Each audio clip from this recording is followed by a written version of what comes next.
Helo, siamai, croeso i Amgueddfa Werin Cymru. Croeso chi gyd i'r cyfarfod cyntaf yma o'r aelodau ynghyd yng Nghymru gyda Cymdeithas yr Amgueddfeydd. Welcome to this, which is the first members meeting in this format for members of the Museums Association in Wales. Digwyddiad hybrid yw hon, felly croeso cynnes hefyd i bawb sydd wedi ymuno ni ar-lein. Mae heddiw'n cyfle i aelodau unigol, masnachol a sefydliadol i ddod at ei gilydd i ddarganfod mwy am waith a pholisïa ein gymdeithas amgueddfeydd ni fel aelodau ac i edrych ar ein ymateb ni yn y sector yng Nghymru i rai o gwestiynau mawr y dydd. This is a hybrid event, so welcome to everyone here today in St Fagans and online as well. This is an opportunity for all members, individual, commercial and institutional, to come together to find out more about some of the work and policies of our Museums Association and to look at our response as a sector to some of the big questions in society today. Fy enw I yw Fion Fielding, nabod hanner chi, anyway. A dwi'n rheolwr prosiect arddangosfeydd yn Amgueddfa Cymru. Fi bydd yn cadeirio heddi, a hefyd rwy'n un o'r reps, un o'r cynrychiolwyr yng Nghymru. My name is Fion Fielding, and I do know most of you.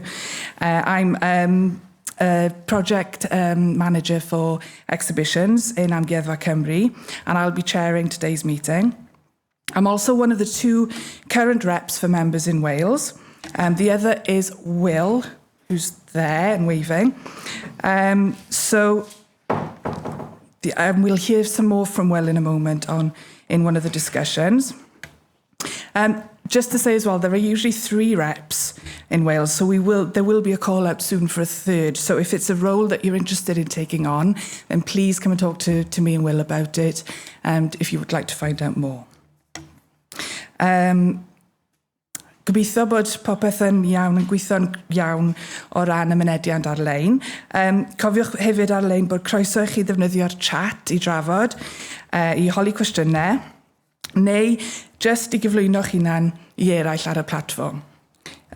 So I'm hoping that everything is running smoothly online. Please remember to use the chat function for any questions or discussion, or just introduce yourselves to others on there. There's also a hashtag, hashtag MA Wales. Os hoffech chi ddilyn ar Twitter, if you'd like to follow on Twitter. In terms of the way the day's running, so the programme today will run till about 5:30. And then for those here in St Fagans, we'll be having a drinks reception until about 6:30 to celebrate the launch of the next phase of the Esme Fairbairn Collections Fund. And there's also be a chance to see some of the galleries here at the museum. There's a break of about half an hour in the middle of the programme.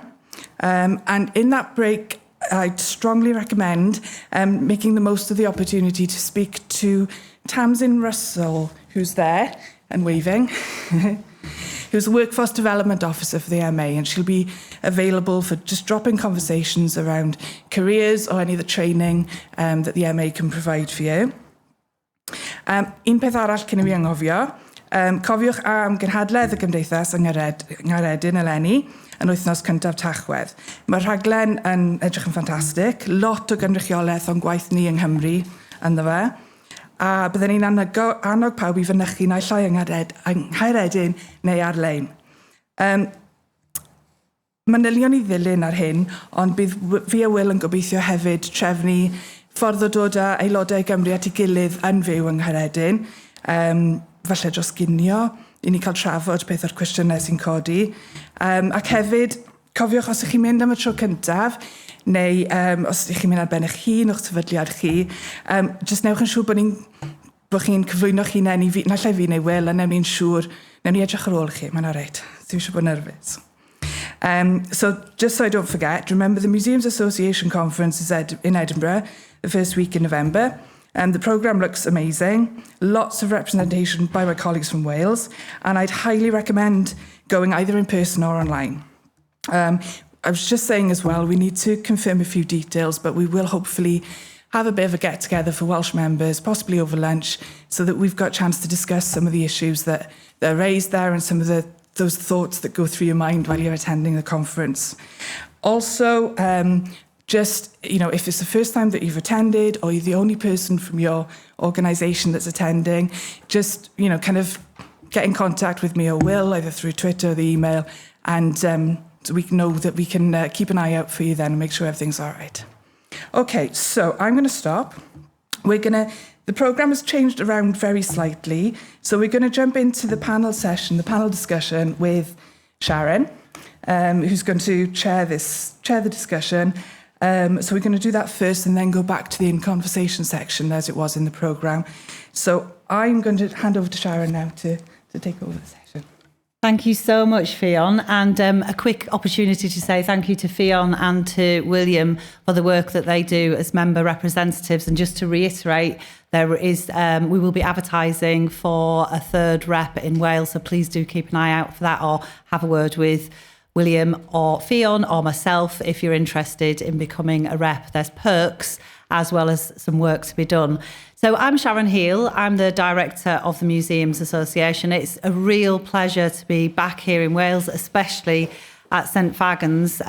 We've been quite a few times since the redevelopment and the reopening. We're having some interesting conversations about future events in Wales. Watch this space, to be confirmed, but some really exciting opportunities for us to engage as the Museums Association with our members and the wider sector here in Wales. So we've been having some advocacy conversations as well as getting underneath the practice, and it's a great opportunity to launch our collections fund.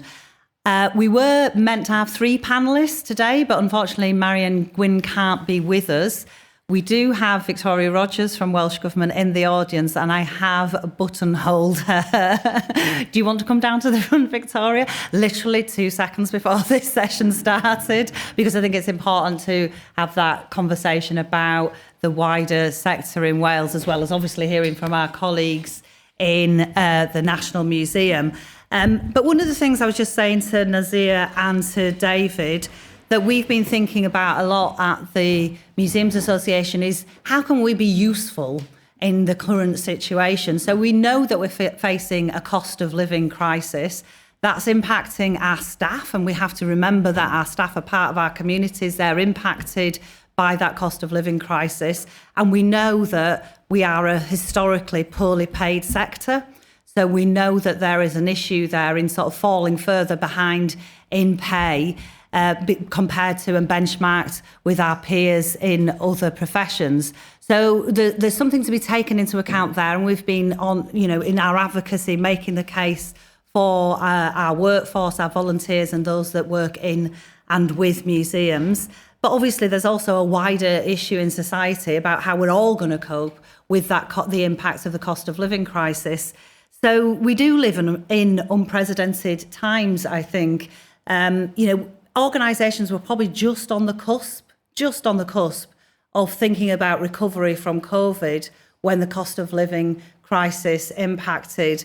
There's no hard data, and we're a very data poor sector, about how much across the board audiences were being recovered. But we think it's around 70% of pre-pandemic levels. So obviously we were really encouraging our audiences on this sites across Wales and the UK to come back and to re-engage with communities, to pick up that in real life interaction that we know is so important because of the objects, the stories and the people in our institutions. So we were just on that point of building back up when the cost of living crisis loomed onto the horizon. So as well as that impact on workforce and impact on institutions, on societies, that impact on institutions as well.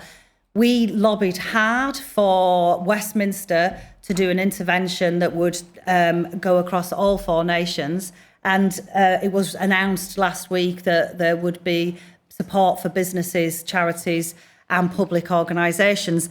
The interesting issue with that, whilst it's welcome, and we have welcomed it, is that according to the latest analysis for organisations, it will mean that bills are still double what they were in October 2021. So that's a massive impact on institutions and our museums. So we'll continue the advocacy, continue making the case. But one of the interesting things I think was a conversation before that real sort of sharp impact for organisations came into play, was a conversation in the sector about what can we do for our communities, because they're at the sharp end of this crisis. I've never heard such a live conversation from museums of all types all across the UK about how we support our communities in this crisis. Not thinking first self, but thinking first community, which is a bit of a change. I'm not saying that's across the board, but lots of museums, from National Museums Liverpool to Glasgow museums, talked about throwing the doors open, having warm and welcoming spaces, and to make sure that we were thinking and supporting our communities. I think there's even a layer, which you'll be very aware of in Wales as well, of nuance beyond that, because not everybody can geographically get to a museum. Public transport costs are prohibitive. Just the cost of filling your car up is prohibitive. So we have to think about what we do in that space outside of the museum as well. So we've had, lots of great examples of museums talking first to communities about what they want and then acting with their communities to provide support. So I think there's some really interesting practice and work developing. And on top of that, there are still the big issues that won't go away in society. And that museums need to deal with. And as the MA, they are some of our policy priorities. So we've just launched a campaign around climate justice, and we're specifically saying climate justice, not climate change or climate crisis or sustainability. We're saying climate justice because we know it intersects with social justice, and we have to not just try to focus on climate, but to focus on those wider issues, including climate justice. We have a campaign around wellbeing. We've just done a big wellbeing survey, which Tamsin will talk more about, I think. And we're thinking about wellbeing, not again just from our own perspective, although that is important. We need to look after ourselves and each other. We're thinking about it from the point of view of community wellbeing. How do we support community wellbeing? And then we have an active campaign around anti-racism. Nazir's been involved in some of the conversations that we have had on that since we had a keynote panel conference session at our conference in Liverpool last year, and it's a major theme going into conference.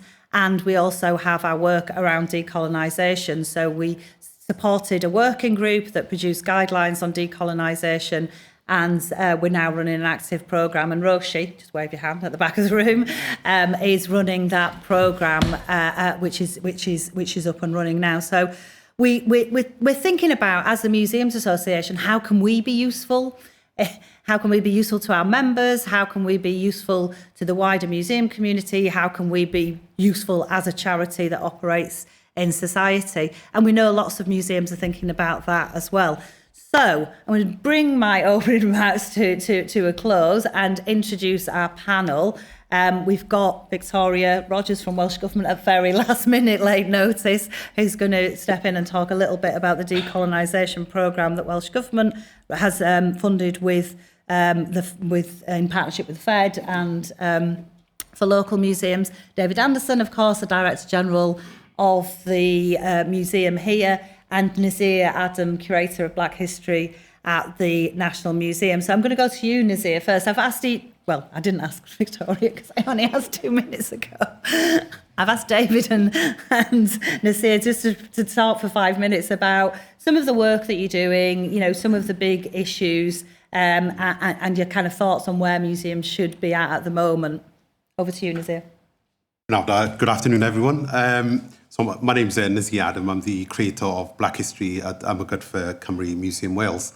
When I was given this platform, I just thought, what could I actually talk about in terms of the work that we've been doing over the years. We've seen so many changes happening both at a museum level, but also on a community level. So it's just really looking at what our beliefs were. So we believe that museums should be an accessible and a relevant place for everybody. Working with all communities across Wales, we understood that we have an important role to play in achieving this goal.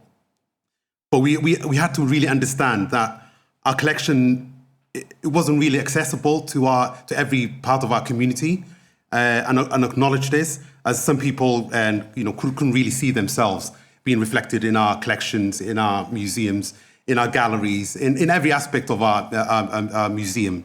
And we've acknowledged that our collections, our galleries and learning programmes did not adequately represent all the histories of Wales.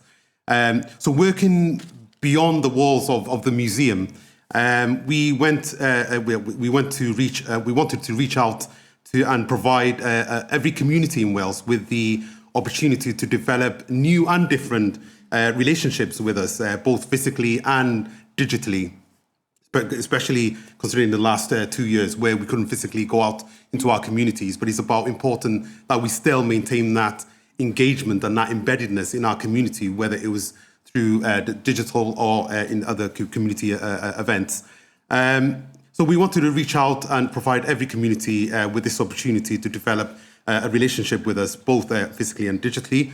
To achieve this aim, everybody living in Wales should be central to the creation of current and future collections. We have the responsibility to learn from our communities in every corner of Wales, listen to the diverse voices and take positive action.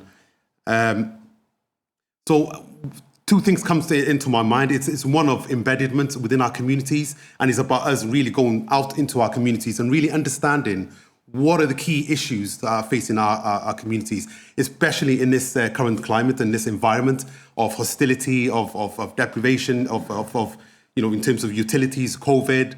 It's really having the well-being of our communities at heart, as Sharon said, and I absolutely agree with that. That is fundamental part of actually working genuinely with our communities and understanding our community needs. But I think one cannot come before the other.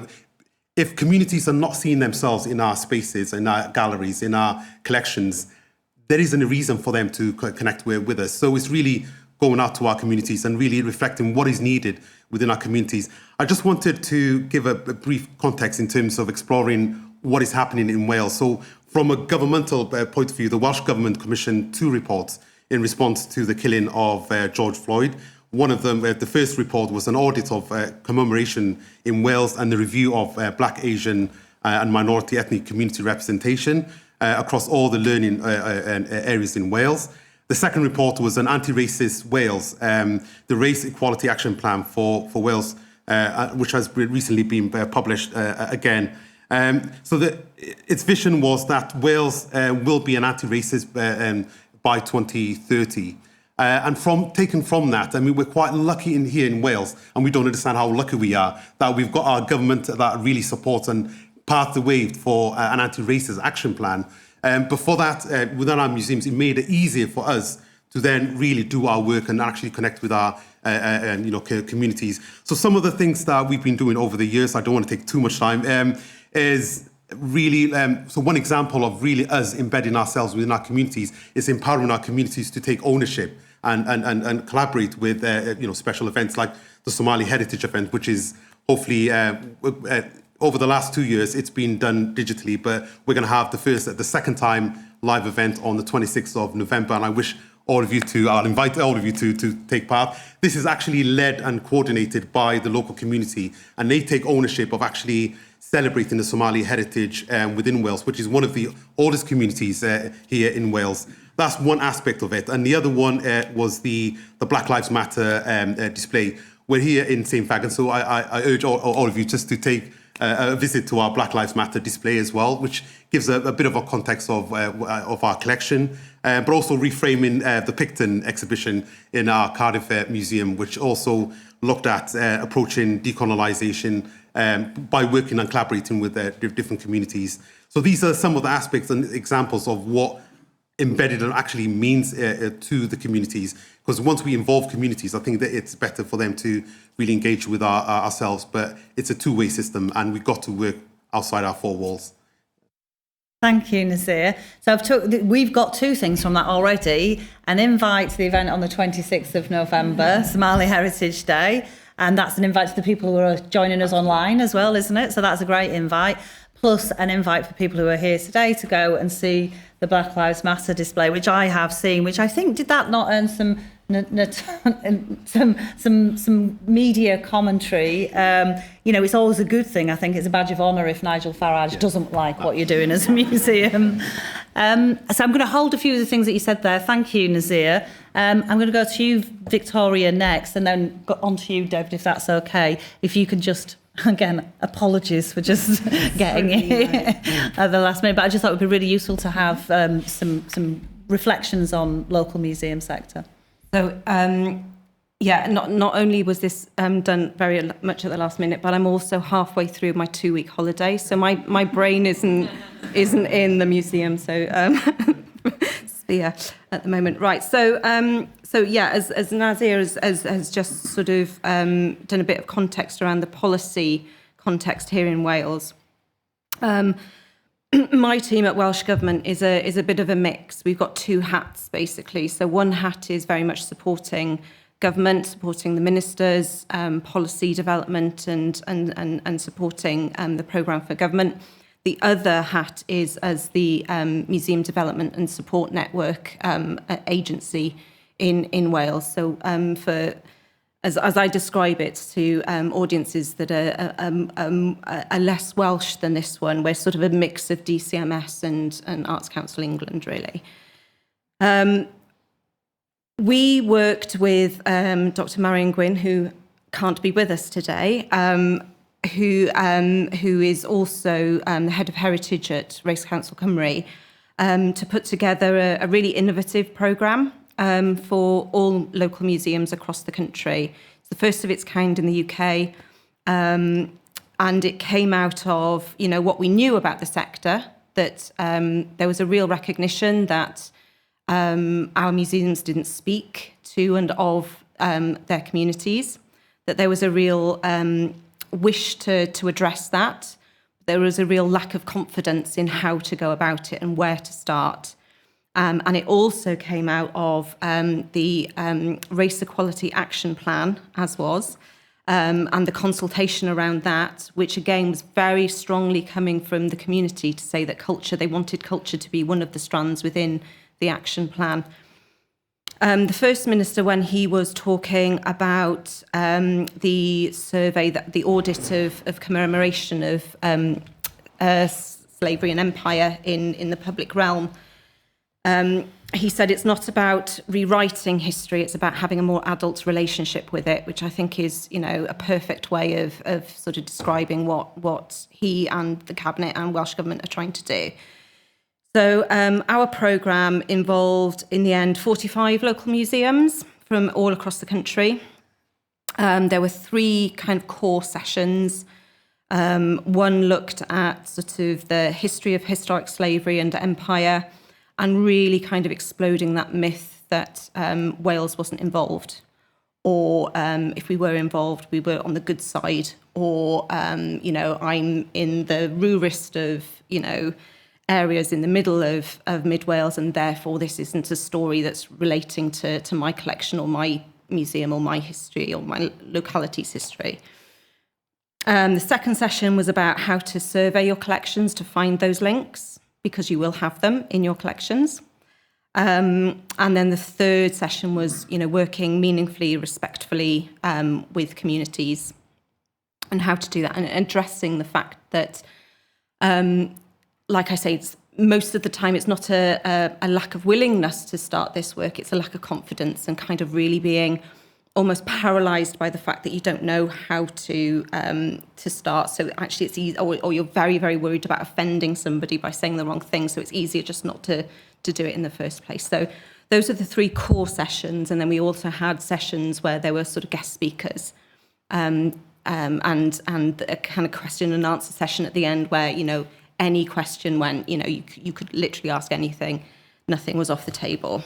And again, that was to address, lack of confidence, or, just not knowing how to ask a question in the right way, or feeling like there's a right way to ask a question. And then we also worked with 8 museums on a much more sort of supported basis. So 8 museums took part in a pilot where they had a lot more kind of hand-holding, if you like. So there was somebody there to help them survey their collections and work with communities and what have you. So we know now that programme took place last financial year, and we know that from the learning from that programme, museums identified collections that were inappropriately or incorrectly interpreted or displayed and have been removed or reinterpreted as a result. Lots of museums are looking at reinterpreting or have reinterpreted their collections, are working with communities on projects to do that. So if one of the aims of the programme, which it was, if we can't truly create an anti-racist Wales, and our museums won't be anti-racist if we're only working with, if we're not involving all museums across the country in this. So we've definitely sort of started to hit that aim of making sure that people, when they go into a museum, can see themselves or see their stories that are relevant to them. The Race Equality Action Plan, after its consultation, became the Anti-Racist Wales Action Plan, which I think is a really interesting change, actually, going from race equality to anti-racist. And again, that's sort of Welsh Government putting their cards on the table there, I think.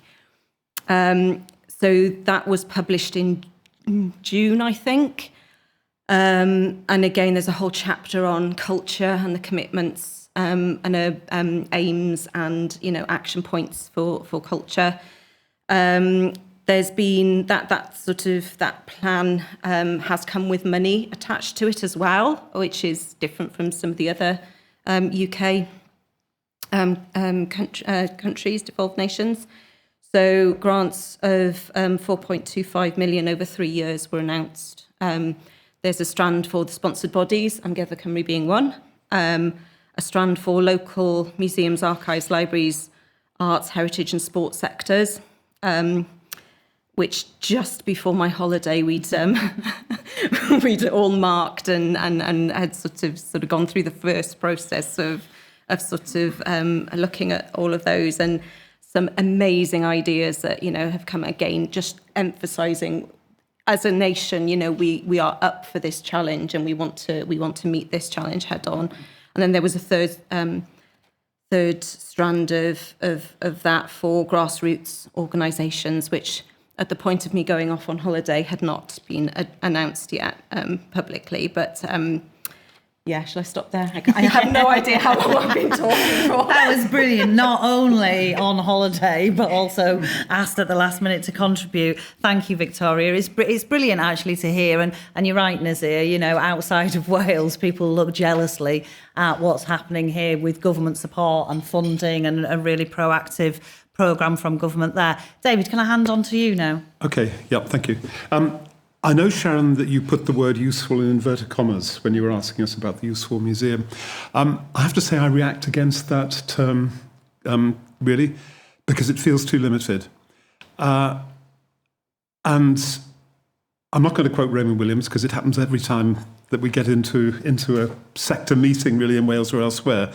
But I would say that one of the lessons from Raymond Williams is that the community is the museum, and the buildings are special cases that have drawn culture from the community, and our obligation is to being effective in communities. We can't achieve all these other things unless in some ways we reframe the relationship between community and institution. I want to sort of pick up a few concepts really as well. And Naz and I had a very brief conversation, and he was going to pick up some of the examples which you've briefly done there. I want to start with the first one, corruption. Now, we tend to associate that with financial corruption, and there's plenty of that around. However, a very valuable definition that I saw in the New York Times a few years ago is that corruption is the theft of the value of a decision. So it's not just money, it's also the decision as well. And I think if we reflect on our own practice as museums, what that means is that we have to be really rigorous at examining our motives and who the beneficiaries are of the decisions that we're making. I mean, it could even be unconscious theft of the value of decision. We need to be as conscious as possible. Also, the concept of colonialism, which I think was part of the framework for this. One definition is control by one power over a dependent area or people, forcing its own language and cultural values upon it. Now, it would not take a great deal of imagination to see that that has described pretty accurately the historical relationship between Wales and the United Kingdom. And I think we have to acknowledge that we're still in that world, mentally and in some other ways. The frameworks we have for decision-making are still highly centralised. Allegedly, the United Kingdom is one of the most centralised states in Europe. We're still in the situation where so many of the government decisions that are really significant in people's lives are being made in Westminster, not in Cardiff. We have a government in Cardiff that's trying to work against those inequalities, while a Westminster government that's trying to increase and embed them. And that tension, that schism, is growing wider and wider. And it's a world we have to negotiate. And we're not negotiating it as individual institutions or even as national museums with the Westminster government directly for the most part, but we're negotiating the consequences of it, with the consequences of it. And the structures of our own sector embeds that colonial system. Not maybe consciously, not deliberately, it's got historical antecedents. But where we are now in the third decade of the 21st century, in the kind of collapsing, broken political system that we've got, we have to confront this. We have to look at what this means. That doesn't mean that it's, if you like, there's one political decision or another political decision, but we've got to acknowledge that this gigantic problem is in the room with us this afternoon, and that it is these powerful forces with the communities we're serving, with the organisations we work with, that are having to negotiate this as well as us. And I think it's time now that we are mature enough as a sector, I think, to be able to confront these questions and think about what kind of museum sector we want to be in Wales, how we should organise ourselves to be able to be capable of working with other nations, the other three nations of the United Kingdom, but also with other nations across the world. We are in a situation where we're in a state, the United Kingdom, which has actually signed the UN Declaration of Human Rights. The implication for us is cultural rights, the right of every person to participate in the cultural life of their community. We have to take that seriously. That has to be a starting point. It's one reason why, the community is culture, the community is museum. We can't make that cultural right work if it's only within our buildings that we do it. The buildings are incredibly important. There are things we can only do inside buildings, but there are things we can also only do in communities. So therefore, we should be, in future, a rights museum. We also should be promoting the justices. Sharon has listed a few of them. That means, and actually the Anti-Racist Wales also endorses this, we have to be activist institutions, not non-racist but anti-racist, not non-inequality but actively anti-inequality. Every injustice one can think of, we have to be activist. There is nothing undemocratic about being activist. Many of these things are policies that have already been approved by our governments, even the Westminster government. There is nothing wrong with being activist to achieve those equalities when they're already embedded in law. We should not be criticised if we're activist. We also need critical perspectives on nationality and identity. This, again, is not a narrow, self-regarding challenge. This is about being internationalist, and actually acknowledging our colonialist histories as well, and that these things are embedded within us and need to be challenged. If we don't acknowledge that we still carry, and I'm not even talking about the wider UK line here in Wales, that colonialist heritage, that imperialist heritage, we cannot move on to become a better nation and a better society and better museums. The real problem lies with those institutions that deny that that is part of them, because there's no point of contact and negotiation with them. A book that's really inspired me is by Miranda Fricker on epistemic injustice, because we need to be thinking about the practice and not just the principles of this, and I'm aware of that. She says that far too much philosophy is focused on the positive, justice, for example, and analysing that. Far too little time is spent looking at the reverse of that, which is the injustice. And she examines particularly that area of injustice which applies to who one is. And she takes racism as a theme throughout the book there, but it applies to many other areas as well.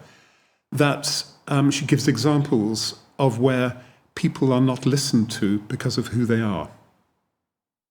Now, the non-listening to can apparently be quite micro, can apparently be quite passive as opposed to active and aggressive.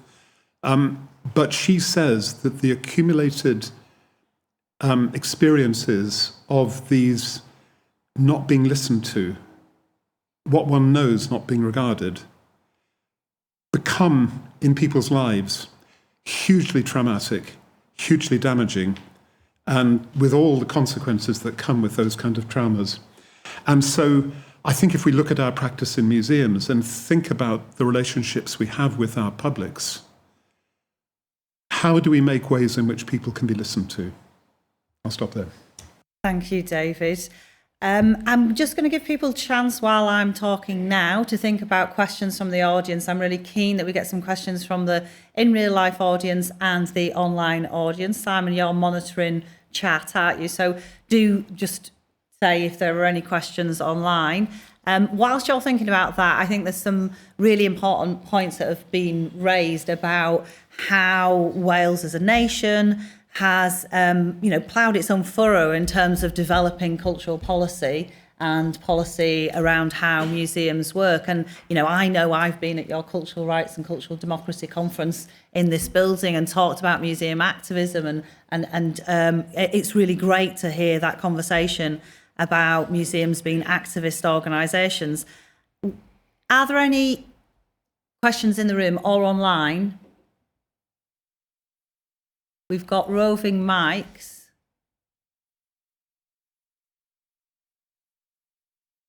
Anything online, Simon? Not yet. Okay. Whilst we just wait, please do, because we've got limited time for conversation, please do think of questions, indicate, or Simon, if you just ask online, I know online can hear me, but if you can ask and prompt there in the chat.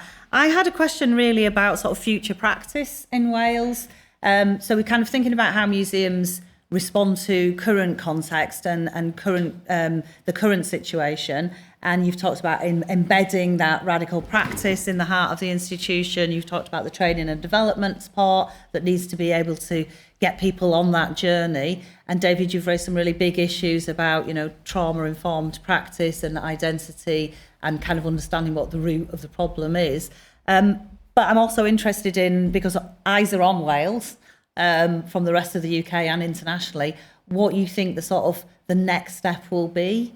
I know that's a big question in itself, but I've just seen over the sort of last 5 or 6 years of practice really develop, not just at the National Museum level, at local museum level as well, and that's based on some big, proper, solid, deep thinking, and then some delivery. So, what do you think? Does anybody want to have a stab at kind of like where are you going to lead in museum practice over the course of the next 12 to 18 months? Any thoughts, Nazir?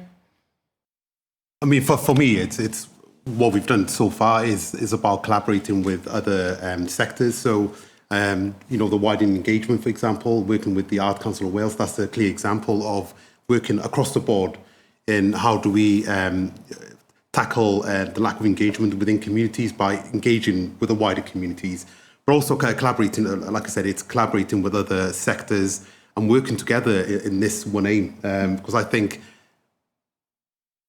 having that engagement and that partnership really strengthens the aim and the focus of what we're trying to achieve.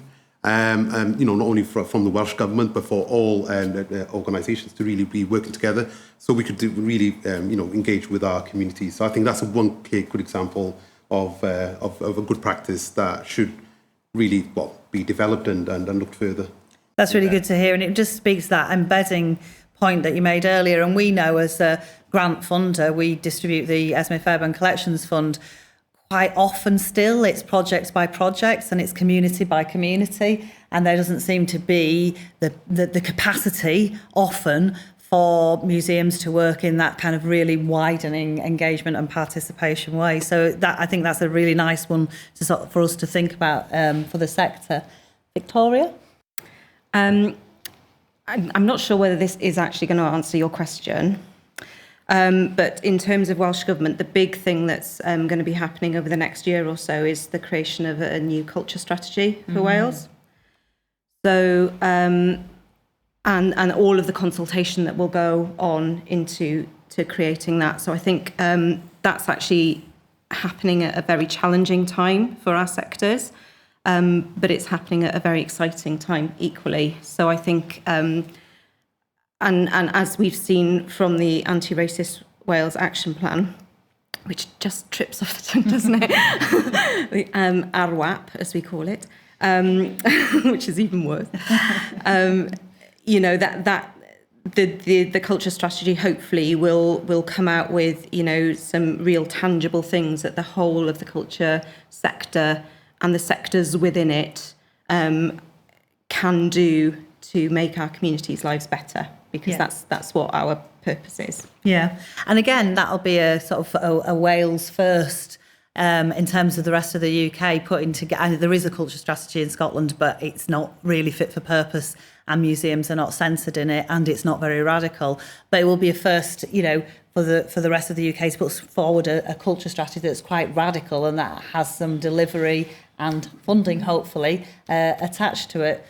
David, what do you think about the next 12 to 18 months? Well, I think that Naz has already mentioned the widening engagement, and I think it might be helpful if Naz or Nero, one of our colleagues, said a little bit more about it, because actually that's all about practical steps, and they're quite wide-ranging as well. So now we're doing a standoff between Nia and Naz. I'll let you lead on it. You got the microphone. Okay. So we worked across the board in terms of the widening engagement. It was a collaboration between ourselves and the Art Council of Wales. And we commissioned, I think it was three organisations, three different organisations. One organisation represented rural Wales, so the voices of rural Wales. And there was another organisation, Disability Wales. And also looking at the anti-racism as well. There's one organisation looking at anti-racism. So we've commissioned this report, and they were quite vocal. It was quite, we wanted the organisation to be as honest as possible in terms of running the consultation with the different communities. And just overall, rather than speaking because I don't want to take too much time, but that's a nutshell of what it was. It's really engaging with the different organisations across Wales that represented different voices of Wales, really looking into the culture and the art sector, and really looking at deeply of the differences within or the lack of opportunities within these two organisations. And the report has been commissioned now, so we could definitely send that over to everyone as well, so they can have a read. Yeah, and I've read two of those reports, and they're really interesting in terms of the content and what they're reflecting back to the museum sector, but also that they were commissioned in the first place, because I think we're not always great as human beings and in the sector at critical self-reflection. and commissioning those external, and I say that of myself as well, and commissioning those external voices to kind of reflect back in what it is that people think about us as institutions and why people engage or don't engage with us and where the gaps and the inequalities lie. So that's, I think, really groundbreaking stuff, actually, those reports. Did you want to add on that, David? Well, I just want to, I'm going to pull near into this one with kicking and screaming. I think one of the key things is then the response that the two organisations had in consultation with community partners too. The action plan is online as well. So I think that, yeah. Yeah, I suppose it was the methodology, really, that we didn't want the tap on the back to say how well we're doing. We actually wanted the critique, and it focused on a non-extractive consultation model, so it was community-driven. So I think that was, it was also important that we did it with the Arts Council, because I think actually criticism is difficult. There were things that were really difficult for us to hear in the reports, and I think the fact that we did it as two national organisations together meant that we could learn together, we could share together, and it didn't feel such a lonely place at some time. But the action plan now is published, it has guiding principles in it, and we were also lucky with Welsh Government to work with Welsh Government on developing the action plan as the Anti-Racist Wales action plan was being developed, really. So, it was a good piece of work, and I think it gives us a good way forward over the next 3 or 4 years, really. Yeah, and absolutely. Oh, there's a question online. Do you want to? Oh, yeah. Thanks. It's just a quick one from Rachel Rogers, who asked, can you ask Victoria if they found that the work with local museums to assess collections, did they find barriers around the fact that perhaps catalogues were not as fully developed as we'd like, and whether there is work to be done alongside this in improving that? So I think it's a question saying about sort of collections management system and how sort of more traditional... Yes, basically the answer to yes, Fine, to okay, all. fine. Yes, absolutely. And I know that, some of the applications that we've had to the Anti-Racist Wales Action Plan Culture Fund are looking at just that.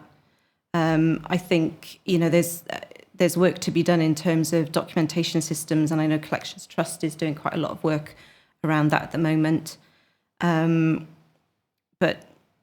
But yes, and that was part of the reason that we wanted one of the key, the core sessions to be around, how do you survey your collections, knowing that the information that's held in your documentation system isn't really going to be fit for purpose for you to type in a term and suddenly you get, a whole list of what's there.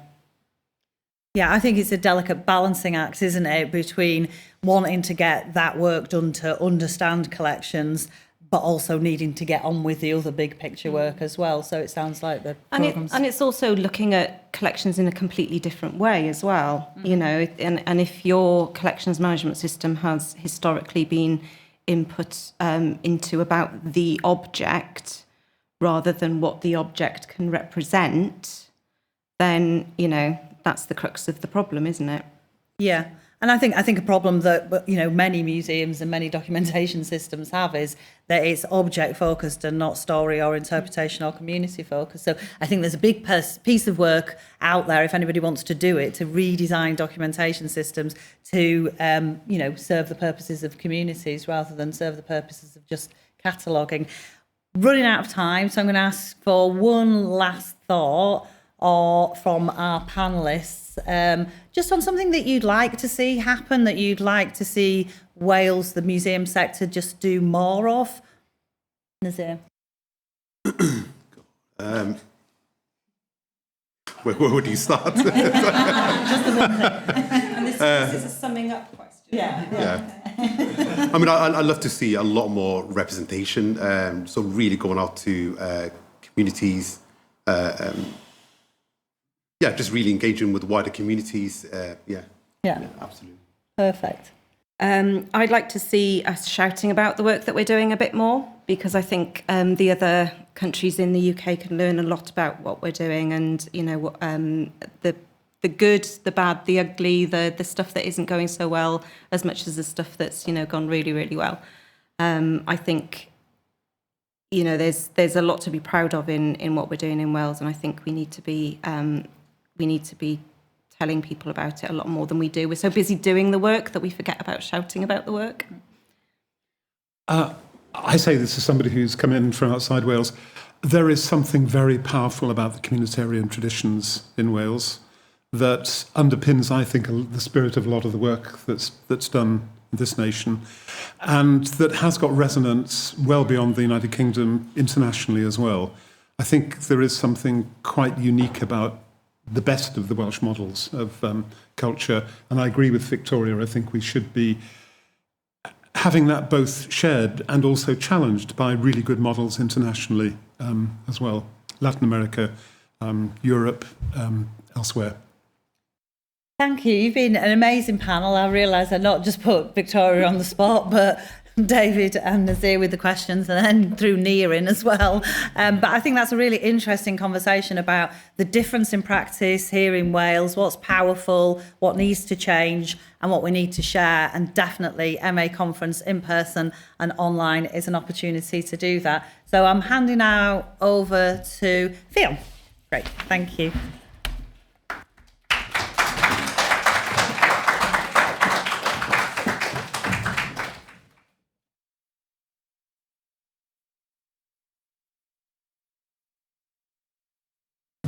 Like to compliment Sharon on her timekeeping. That's excellent.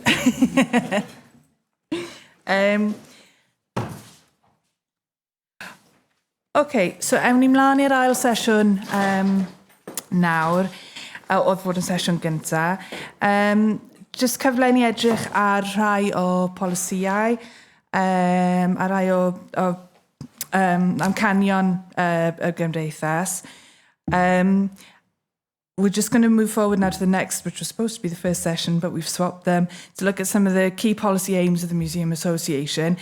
And I think it's fair to say that to make that slightly more interesting, we've kind of turned this into a conversation rather than a presentation. So we're really lucky today. We've got Will Tregask, who's the Arts Development Manager in Arts and Business Cymru, and also the co-founder of Front of House Museums campaign, and also a steering group member of the Heritage Volunteer Group and my fellow MA rep for Wales.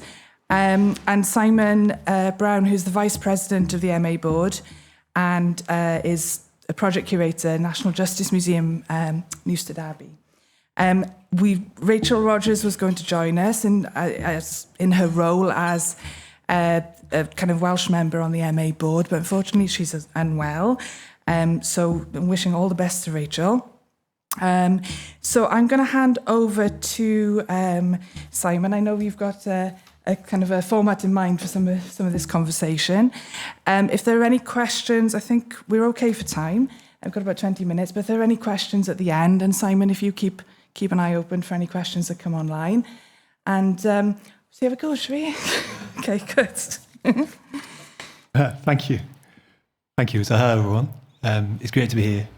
I'm glad you mentioned Rachel not being able to be here. So I'm very glad to see that she's joined us already by asking a question. So cheers, Rachel. Thanks for joining in. I hope the kettle's on where you are.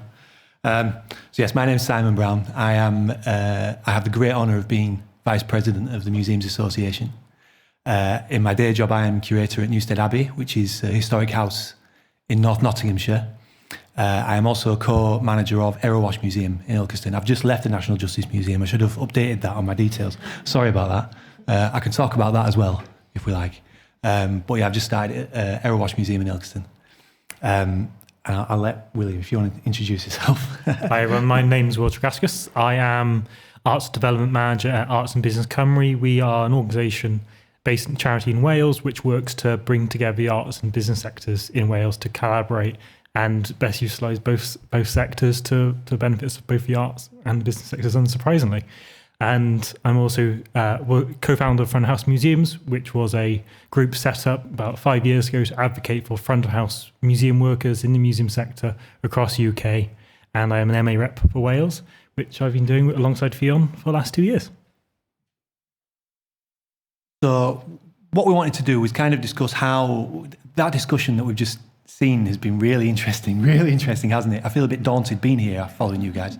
To give us context, to give us policy context that we're all working in, the kind of things that we're all having to consider while doing the bread and butter, while doing the daily work of running our museums.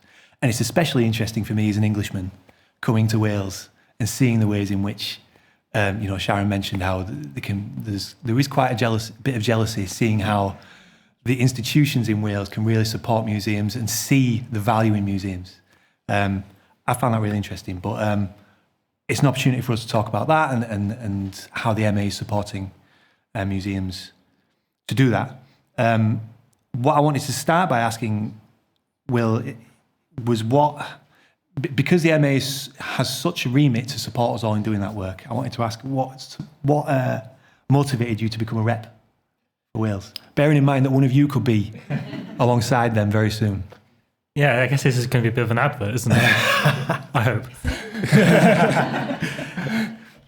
I think my sort of relationship with the MA started about 5-6 years ago, going to a MA conference in National Museum Wales in Cardiff in Cardiff, and moving on up session and taking part in that session, getting an idea of and meeting people from across the sector, meeting other MA reps who had come down to take part in the event, and getting a sense of the wide breadth of people working in the museum sector in Wales and in the UK. And what really inspired me is that work to change, to put museums first, put museums at the heart of communities, seeing the potential that museums can be more than what they've been in the past, recognising the failures of museums in the past, and visioning what museums can be in the future. And over my time, as both before being an MA rep and as an MA rep, I've had the opportunity to take part in different events through my work with front of house and museums first, sharing the work and value of front of house, and then seeing the MA listen to the sector and listen to those calls for more representation of front of house museum workers, and ultimately leading to the creation of the front of house and the Charter for Change, which is available. You can see on the website. There's an English and Welsh translation, and it really set a cornerstone for front of house museum workers to see how important they are, but also as a roadmap for any organisation to look at, to see whether the work they're doing, how they value and support their front of house workers are up to standard, or whether there's work that can be done. There's so much flexibility within that charter. And being part of that process, working with Tamsin, working with my colleague Abby, who was instrumental in getting the front of house and museum started, and advocating for front of house at that sector level, and the steering group and so many different other people who were involved, too many to name, but it's that sort of collaboration, that ability to bring people from completely different parts of the United Kingdom, from different backgrounds and different lived experiences, to bring in that shared values to create something which can ultimately help shape and define the sector for the next generation. Yeah, that's really powerful to hear, actually. And I would say that's something I've always loved about the MA myself. And I was a rep for the East Midlands before I stood for the board for the MA. And it was that opportunity to be part of a process that was all about listening. It was all about listening to what we do in our day-to-day lives. Because, as I say, we can talk about the context that we're working in as we like, but still we'll all be at our desks tomorrow, or still trying to understand what we can provide to the public through our work. So the fact that the MA wants to listen to that and act upon that and make that part of policy is a great thing. And that's testament to Sharon and to my colleagues on the board as well, and the leadership that's offered. So thank you, that's a good answer. Cheers. And we'll come back to the front of house Charter for Change, because that's something that I've been really inspired by as well. But I wanted to start by discussing something that Sharon mentioned at the start. One of the big issues that we're all facing, of course, is the climate crisis and the need for climate justice in our society, and the ways in which the museums can harness the work that's happening. So I'm sure you've all read this cover to cover, this month's Museums Journal, the special on the climate crisis. And I thought it would be a good opportunity for us to discuss the content in this. This is one of the best issues I've read of this journal, I must say. And I found a lot of inspiration within it. So I felt that we should at least discuss the ways in which we could apply that in our work, if there's a way, if there's a way we can talk about that now. But was there anything in particular in this that you wanted to share, Will? I think, firstly, it was that overriding consensus that this isn't a standalone issue. This is something which goes across the entire sector, from front of the house to back of the house to any kind of role within the sector. It is across us, but equally, I think what came across how is it doesn't sit in isolation.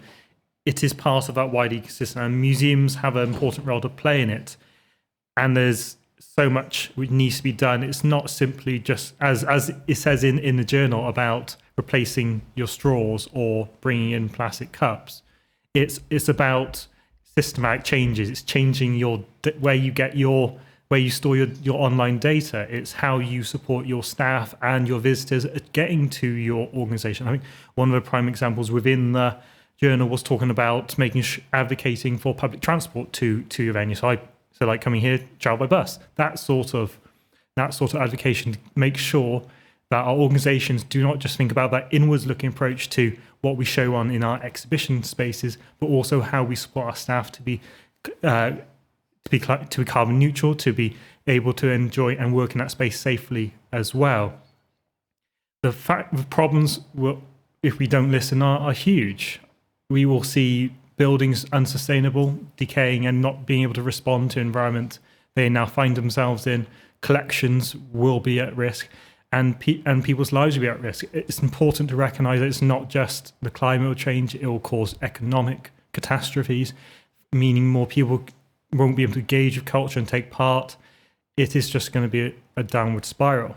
And I think one of the articles that really spoke to me on that nature was Shreya Chatterjee's article on climate and colonialism, and importantly reflects on that fact that it doesn't sit in isolation, and that we have to look at all these things in the context of both colonialism, of legacy of empire, and the actions of past, both on the impact on the landscapes across the world, but also on the people who've been murdered and colonized throughout history, and recognizing the impact of those actions in the past and how they still bear their presence today.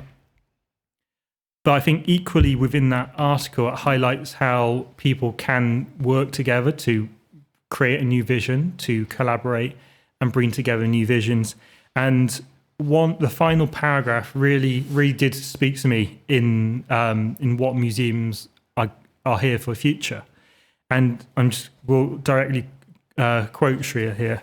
Museums are spaces of discomfort, of discovering difficult histories, but they are also spaces of joy and optimism, and have a capacity to create more just futures.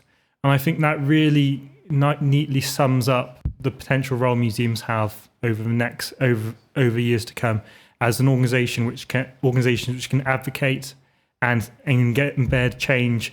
We have the ability to influence and shape people's minds over many years, and there's a responsibility with that to change for the future and to make a better future for all of us. And we have to set the example. Yeah, it's quite a powerful thing, that, isn't it? You know, and an article that I wanted to highlight is titled "The Bigger Picture" in the journal, where several different activists have been asked for their views, not only on the climate crisis, but museums' position within that. And I think what you're saying there has been articulated very well as well, hasn't it, Will, in that sense. And there appears to be a consensus across the whole discussion in that we can platform what's already happening. There is already great work happening everywhere, across all different sectors, some of which we already engage with and some of which we don't. But we are a public space to come together. So we can already platform that work. So that's one opportunity that we have, as well as looking at our own processes and looking at the ways in which, I mean, we're in one of the great examples of an organisation that looks at its own processes and the ways in which it works to address climate justice. And also, again, we're in a brilliant example of that, is connecting with nature as people. You know, I've had 15 minutes before we started to go outside there today. This is my first visit to St Fagans Museum. And I thought, I'll give myself 10 minutes to have a quick look around. Absolutely no chance. But I could still feel in that 10 minutes, I could feel how different I felt. You know, I felt renewed almost to be in such a beautiful surrounding and beautiful natural surrounding. And I remember one of the first times I came to Cardiff for, I think it must have been the same conference that you mentioned, Will, the same MA conference. And I think David actually shared a video of someone who volunteered here. And if any of you were there, you will remember, because it was a powerful thing. Not only was it soundtracked by Goldie Looking Chain, which was something else that stayed in my mind, but he talked about the transformative experience of volunteering here and connecting with nature and being outdoors and connecting with other people. And we as spaces can do that.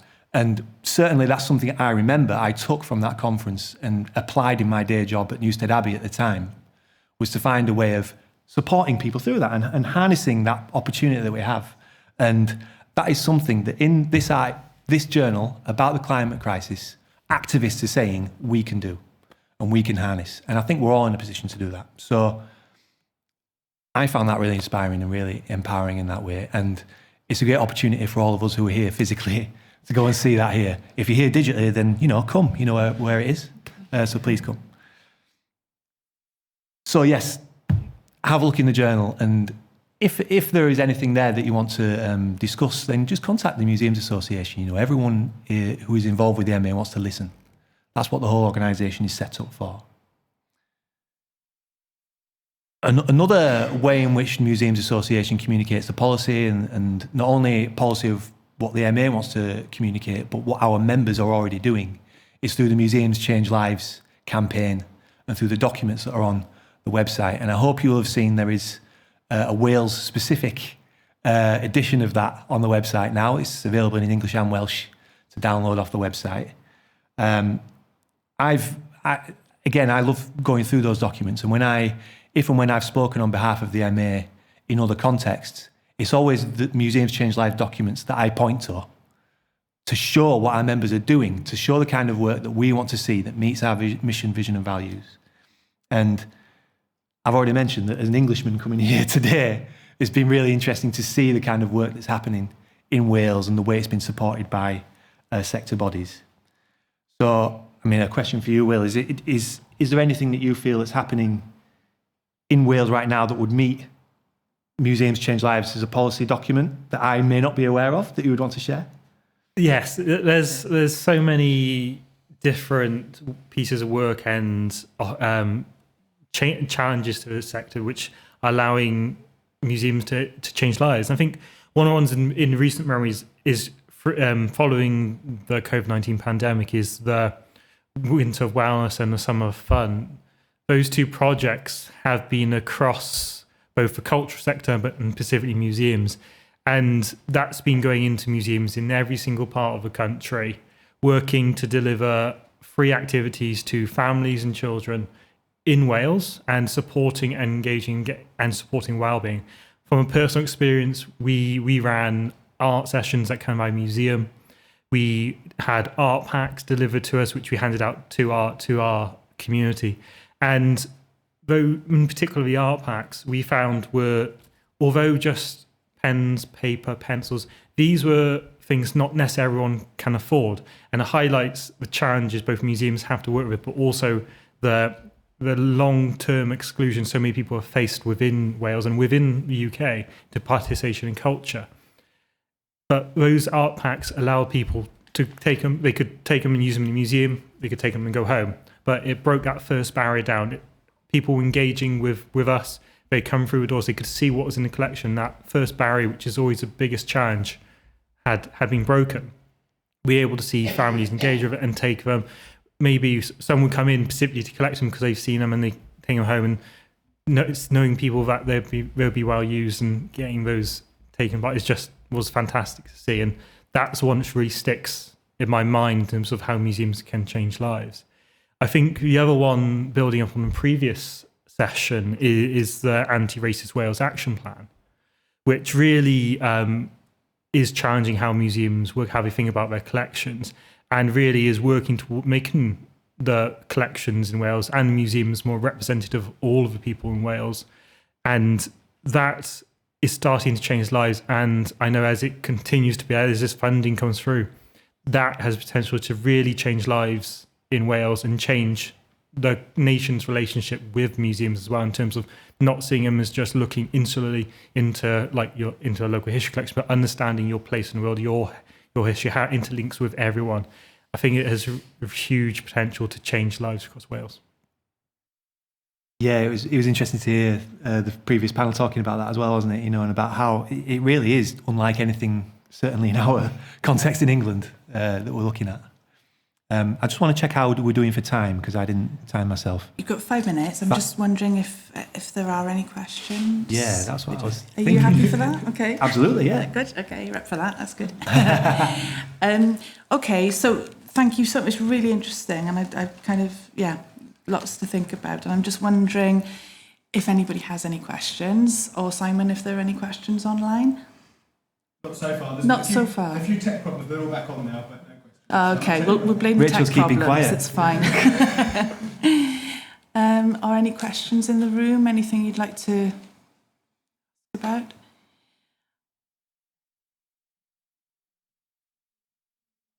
Oh, yes. There we are.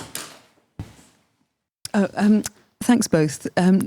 Something that I was thinking about, perhaps from the panel discussion, but it'd be interesting to kind of like discuss it here, is about cultural confidence and the museum's role in reflecting and facilitating cultural confidence within our communities. But also, I think for us as individuals, as professionals, how do we maintain our confidence to challenge some of the barriers even within our own institutions, never mind within kind of potentially other like societal or political barriers. So I just wondered if you had any reflections on how we maintain our confidence within the sector. On what, we've got 5 minutes on that? Blimey. That's a great question, because it's something that I always think about all the time, and I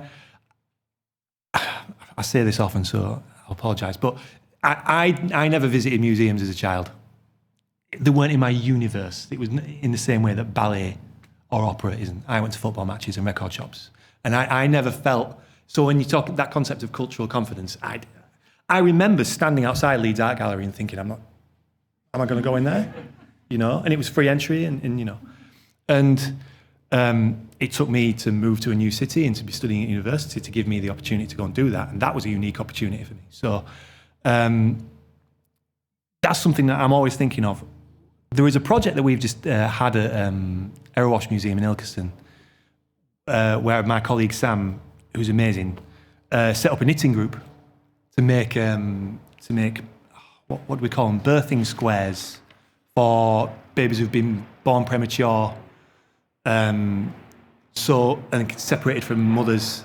So these knitted squares are kept with the mother and then with the babies, so the sense of smell can develop and bonding can happen where skin to skin can happen. And so we set up a knitting group in the museum. So people went, it's a knitting group, I'll go, rather than it's a museum, I'll go.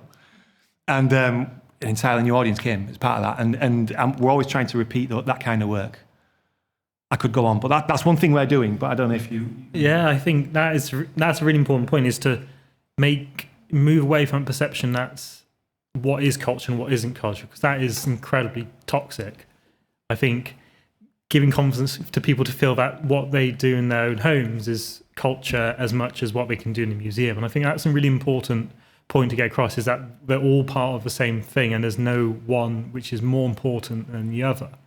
I think from a personal point of view, it can be very tired, because particularly if you're the single voice, you have to take your own tower. When you know yourself, when it's too much, you've committed too much, and recognise the importance of your well-being and that long-term vision. Because if we burn out now, then the people remaining are the people who are not making change. So we just need to make sure we reflect on where we are and make sure we're not committing ourselves. What I would say, sorry to add to that, is the work that Will and others did on the front of house Charter for Change is a good example of having an organisation happening that will advocate for your situation. I worked front of house and it was therapy reading that Charter for Change. And the MA can provide that position for you. So if you feel there is something that we should be talking about openly on your behalf as a member, then come to us as individuals or please contact us, and that's something that we can put into our thinking.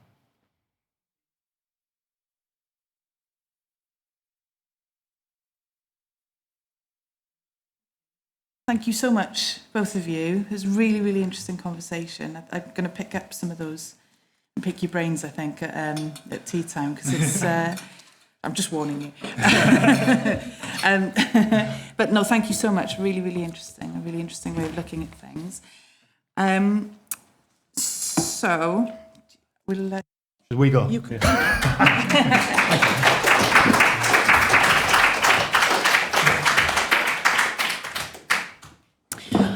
Okay, so we're going to turn our attention, well, to look at a bit deeper, really, at one of the aspects of MA policy that Will was talking about just now around climate justice.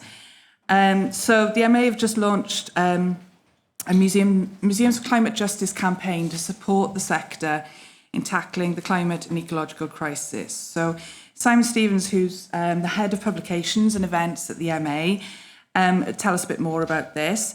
A hefyd hoffen I groesawu Jacob David Ellis o swyddfa Comisiynydd Cenedlaethau Dyfodol yng Nghymru sy'n mynd I sôn ychydig fel nath yn y Museums Journal diweddara am sut mae'n gwaith ni yng Nghymru yn bwydo mewn y strategaeth genedlaethol uchelgeisiol hwn. So I'd also like to introduce you to Jacob David Ellis, who's a changemaker lead from the Office of the Commissioner for Future Generations in Wales. And hopefully we can get a bit of an insight into how our work within the sector feeds into this overall ambitious strategy in terms of climate justice. Yeah, I'll leave you to it. So. Thanks very much. Yeah, I'll just do a very brief introduction. Before I do, I hope everyone's enjoying the event. I think it was said earlier, this is the first hybrid members meeting we've had since COVID, so it's really great to have it here in Wales, and I think it's going well. Like I said, the online people had a few tech problems, but they've been refreshing their pages and everything's worked out, and they've been chatting away amongst themselves as well and asking questions, so it's been good. So like I said, I'll give you a very short introduction before introducing Jack Ellis from the Office of the Future Generations Commissioner. As well as his day job, Jack was also part of the working group we had at the MA that developed our Museums for Climate Justice campaign, which was launched in the summer, has been mentioned earlier. Other members of the group were MA board member Sarah Kassam, who used to work at the V&A as its sustainability lead and now works for UK Sport. And there was also Rachel Rowley, who's the head of resources at Museums and Galleries Scotland. And our two policy people, Antonia and Alistair, were also on the group, although both have recently left the MA for new jobs in the sector. So we are advertising both their posts at the moment. So do take a look on our jobs page if you're interested in the jobs. I think the closing date is the 2nd of October, Sharon, that's right. And we've got Sharon here, obviously, and some other members of the policy and programmes team, so I'm sure they could have informal chats to you if you're interested in those jobs. So, the aim of the Museums for Climate Justice campaign is to support museums to be bold and brave in taking action. As has been said, we chose the term climate justice, as we know that to take meaningful action, we cannot treat the climate crisis and ecological crisis as standalone issues. So museums have a vital role to play in raising awareness and activating communities to create change. So in delivering this campaign, we aim to align work to tackle the climate and ecological crisis with our ongoing anti-racism and decolonisation campaigning, showing how these issues intersect together. So there are three planks to the campaign. One is raising awareness, so that's using collections, programmes, exhibitions and learning engagement to explore climate and ecological issues and encourage audiences to take action for climate justice. The second one is championing change, so working with partners to implement regenerative policies in your local area. And the final one is Be the Change, which is about embedding climate action across all decision-making and processes. And the focus is on having a net positive impact and making sure your organisation's footprint is as low as it can go. So there'll be lots of opportunities to get involved in the MA's Climate for Justice campaign. These include, we've been inviting members in the sector to take part in our digital hive on the MA website, where people can share actions that you're taking to tackle the crisis. There's also other ways to share ideas and good practice and resources. Simon mentioned the issue of Museums Journal that we've just done on climate justice, and we'll be doing lots of ongoing editorial stuff on the climate crisis. I've got a few copies of the issue here if you want a copy, so just see me and I'll give you a copy. There's also be a forthcoming online Museum Essentials on climate justice, which is our online learning programme. And more broadly, we'll be advocating on behalf of the sector to increase resources and facilitate partnership working on these issues. And we'll be continuing to put our own house in order, reducing the MA's climate impact further by implementing our own sustainability plan. And finally, we'll be embedding climate activism across all MA campaigns and activities. And as like the campaign, we'll be taking an intersectional approach with a focus on climate and social justice. So that's the campaign, and I'm now going to hand over to Jack, who's kindly agreed to join us. As I said, he was on the working group. Welcome, and thanks for coming.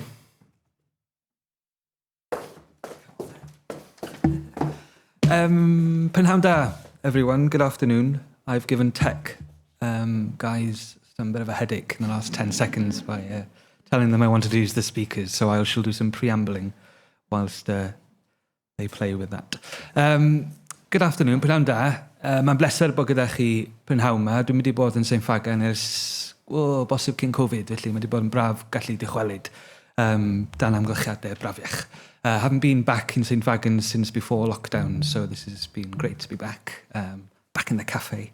I haven't quite had the 10 minutes walk outside yet, which I'll hopefully have before I leave this afternoon.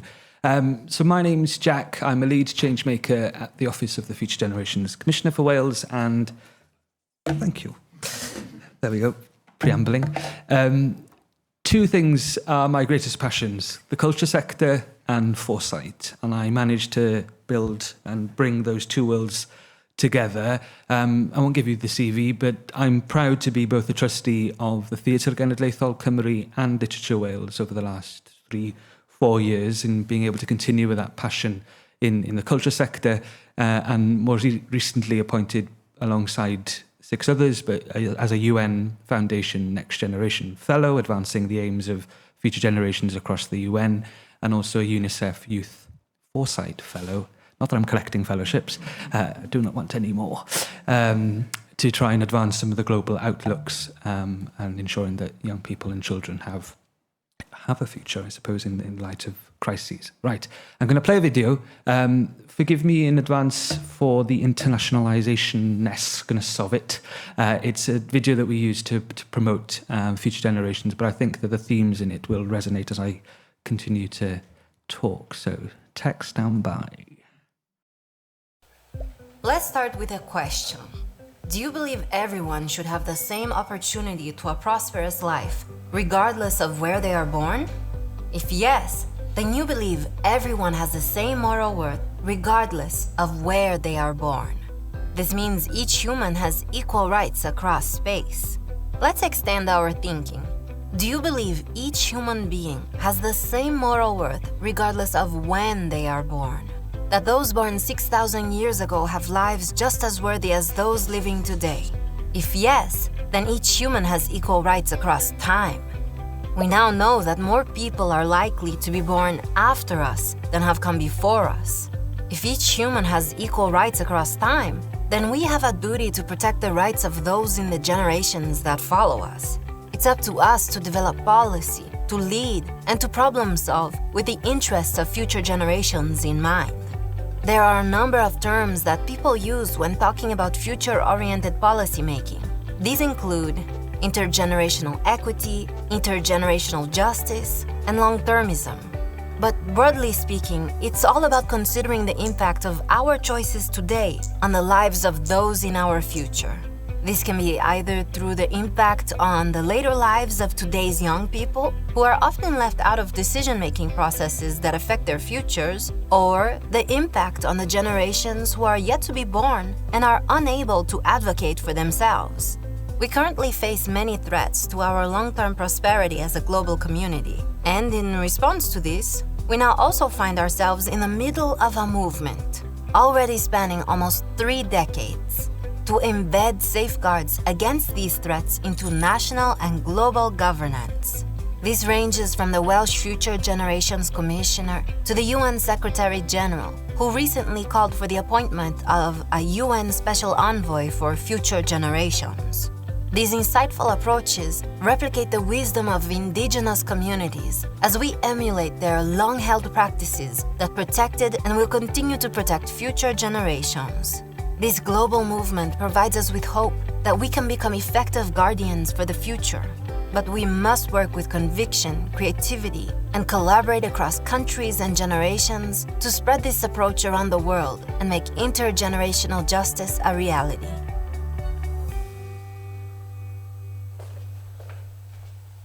Great. Okay. So we will cover some of those themes in the short presentation that I've got. Just to point out these three organisations, clearly I will talk about the one on the right in more detail. Foundations for Tomorrow are based in Australia and advancing some of the calls that we have in Wales in the Global South. And then Unlock the Future is a partnership organisation or a coalition of partners that have come together, YMCA, the Scouts, and there are other organisations who are advancing the voice of youth in this as well. Right, here we go. Future generations will laugh at me for not being able to use this. No, that wasn't the noise I wanted. It's the one on the right. Cool. No, that's taking me to the... Thank you. Great stuff. Okay, I'll go to there. So some statistics on the screen. Forgive me for starting with such a slide, but I wanted to draw, possibly we're all aware in the room, of some of the themes and the issues that are surrounding us at the moment in Wales that we are attempting to tackle. Some of these will be very familiar to you, and indeed, you as a sector are working to address many of these, if not all of these issues. So just highlighting them for those who can't read. You can read, it's small print. For those who can't read the small print on the screen, approximately 10% of people experiencing hunger in Conwy in Denbighshire, 31% of children living in poverty in Ceredigion, but actually that's quite a national statistic. The second least affordable city of the UK is Cardiff. So what does that mean for the rest of the cities and towns, I suppose, across Wales? And obesity rates and all sorts of other figures and statistics on the screen. So in trying to tackle some of these challenges, our ambition and our hope for those covered by the Wellbeing of Future Generations Act is they tackle multiple crises at the same time in order to try and bring a holistic view and ideas forward. Can anybody tell me why I've put this on the screen? What does 40.3 mean? Is it your age? No. No? This is the part that I now need my notes in front of me. Presentational notes. No? Nobody? I know something you don't know. So this is the record in terms of the temperatures that we had recently. 40.3, that's up 38.7 in 2019. A stark reminder that climate change is present, it is here, and more importantly, possibly that it's hitting us in Wales and in the UK. No longer is it an issue that is specifically relevant to particular parts of the world. Climate change is present in our communities today. That was the figure or the temperature in Lincolnshire, but not the highest across Europe. It hit 47 degrees Celsius in Portugal in July. And I haven't put the slide up, but there's a real, well, I say it's a great picture because it just blows us away, really. But the BBC did, or it was ITV, I think, did a few years ago now, what would the temperatures look like in 2050? Oh, we're not far from 2050 on our screens now, and that's really scary. Some of the headlines then, only from the last couple of weeks when it comes to climate change, some real positive ones. In the bottom left here, the UN Secretary General and the UN General Assembly only recently made environmental rights now a human right. That's really exciting, and classing climate change refugees as refugees, meaning that we can start to support them a bit more meaningfully. Denmark here becoming the first country to pay for loss and damage for countries in the Global South. Might Wales be next? Climate change, Welsh farmers to be paid more for protecting nature. But then we have some, disappointing, well, the word disappointing doesn't give it justice, but, real frustrations with people such as footballers, top right, who laugh in the face of questions when it came to flying to particular games.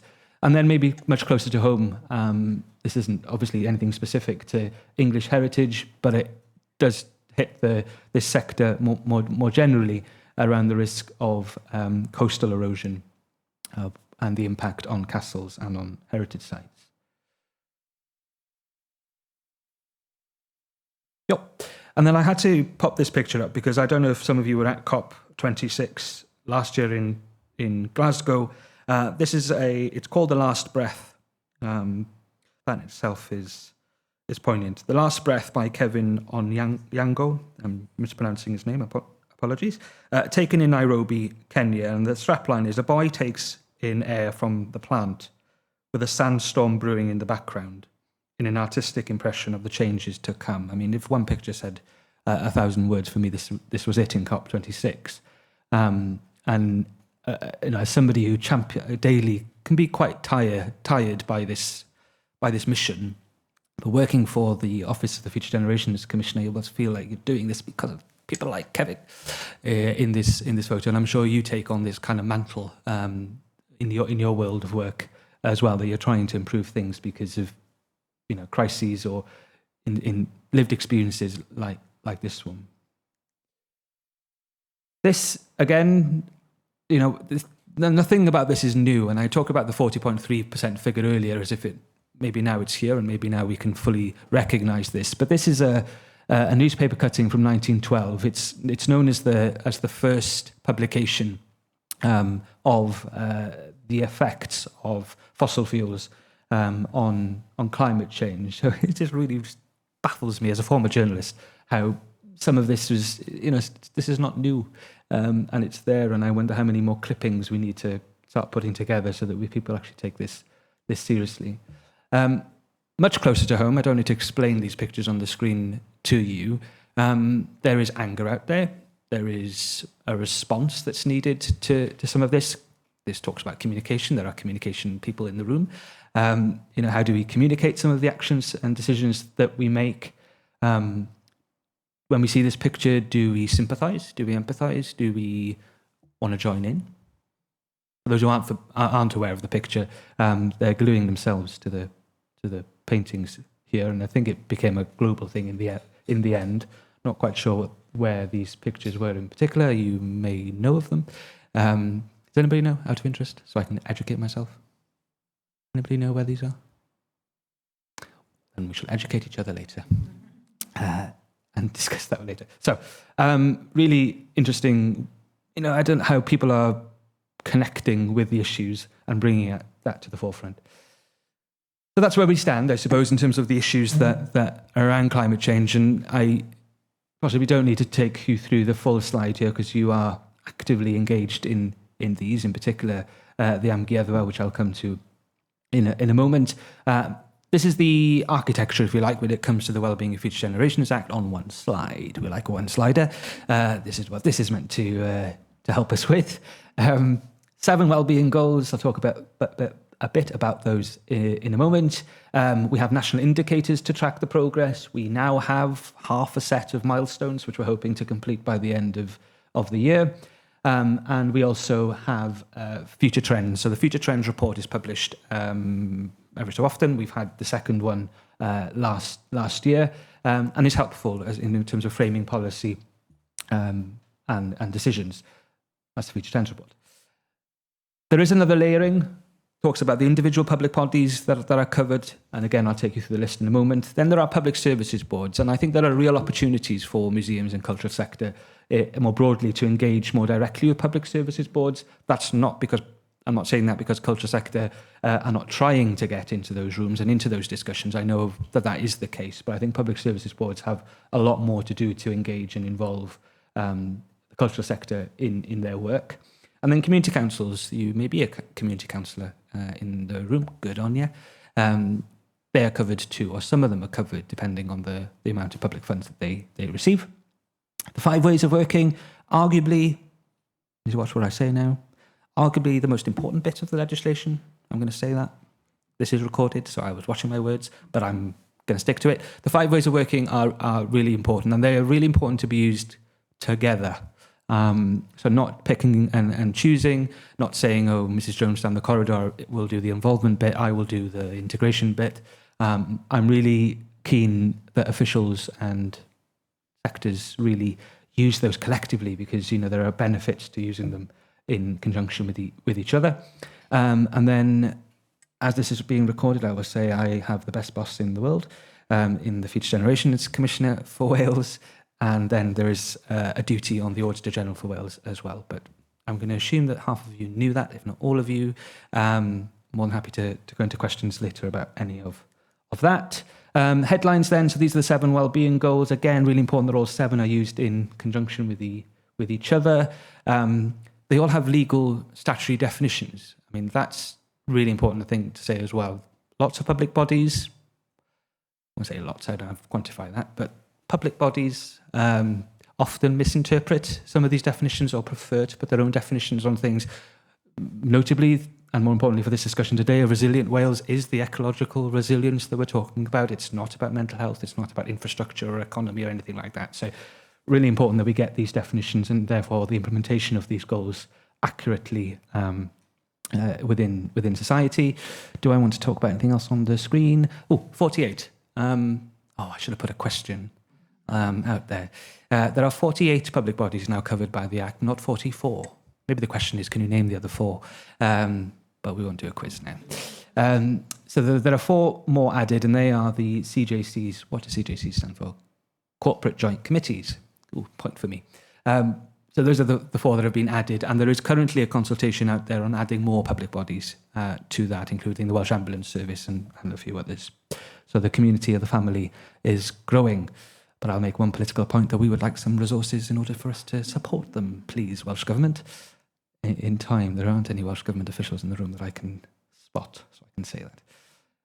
So these are the 44. The additional 4 aren't up on the screen, so clearly some of these will be familiar to you.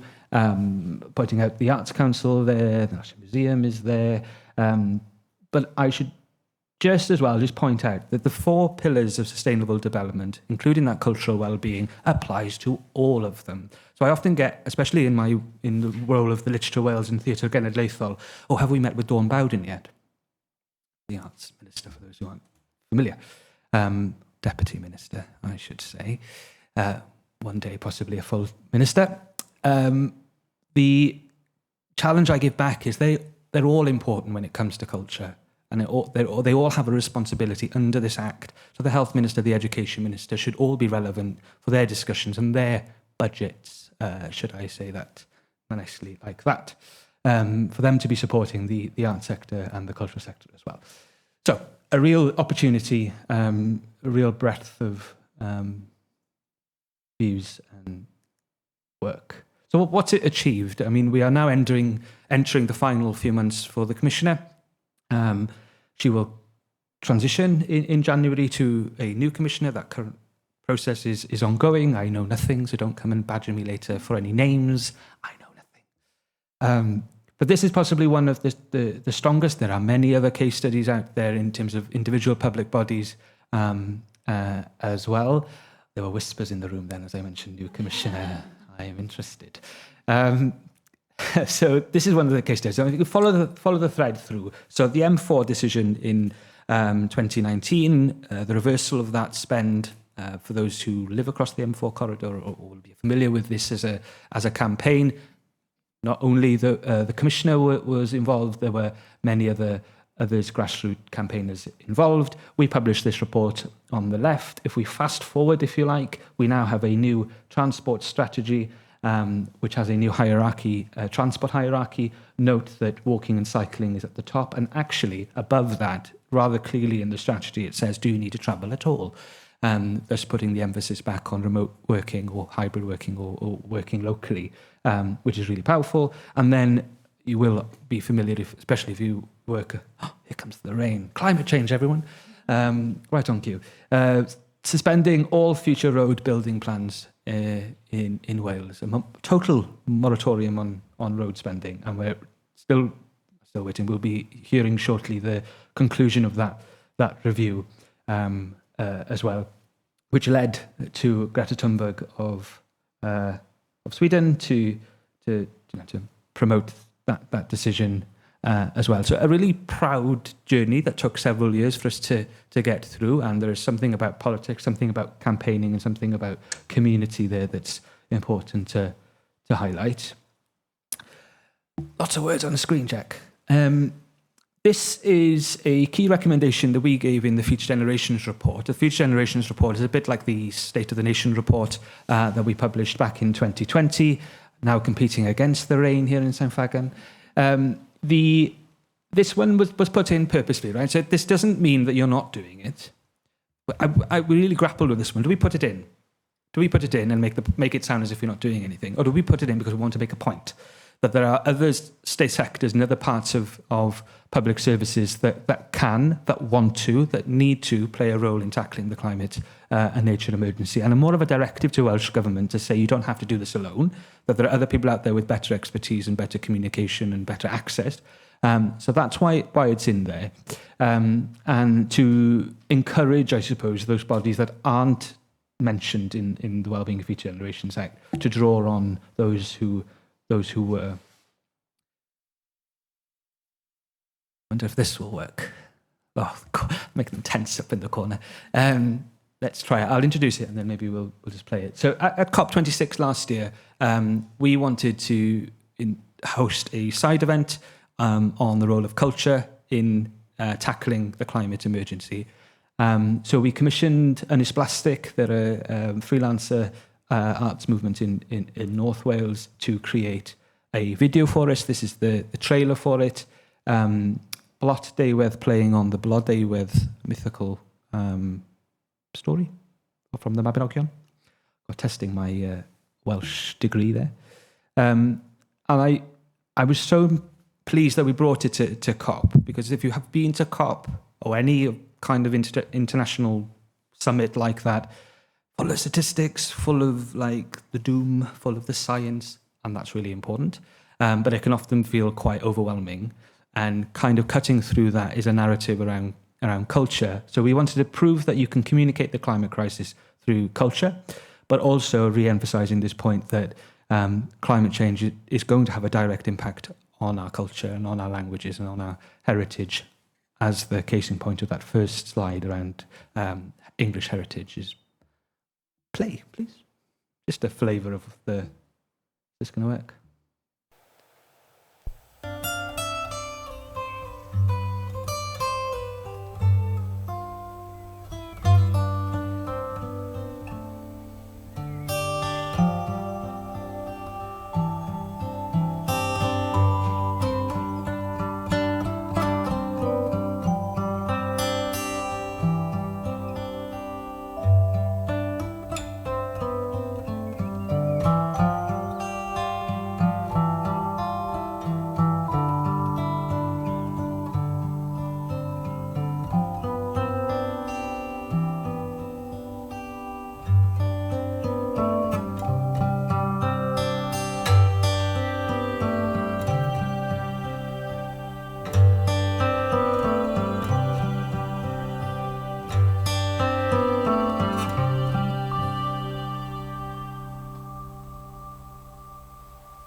So I'd encourage you to see the full video. There is no words at all, just music.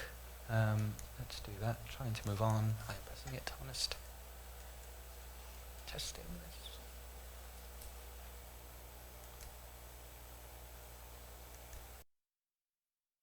There we go. Great.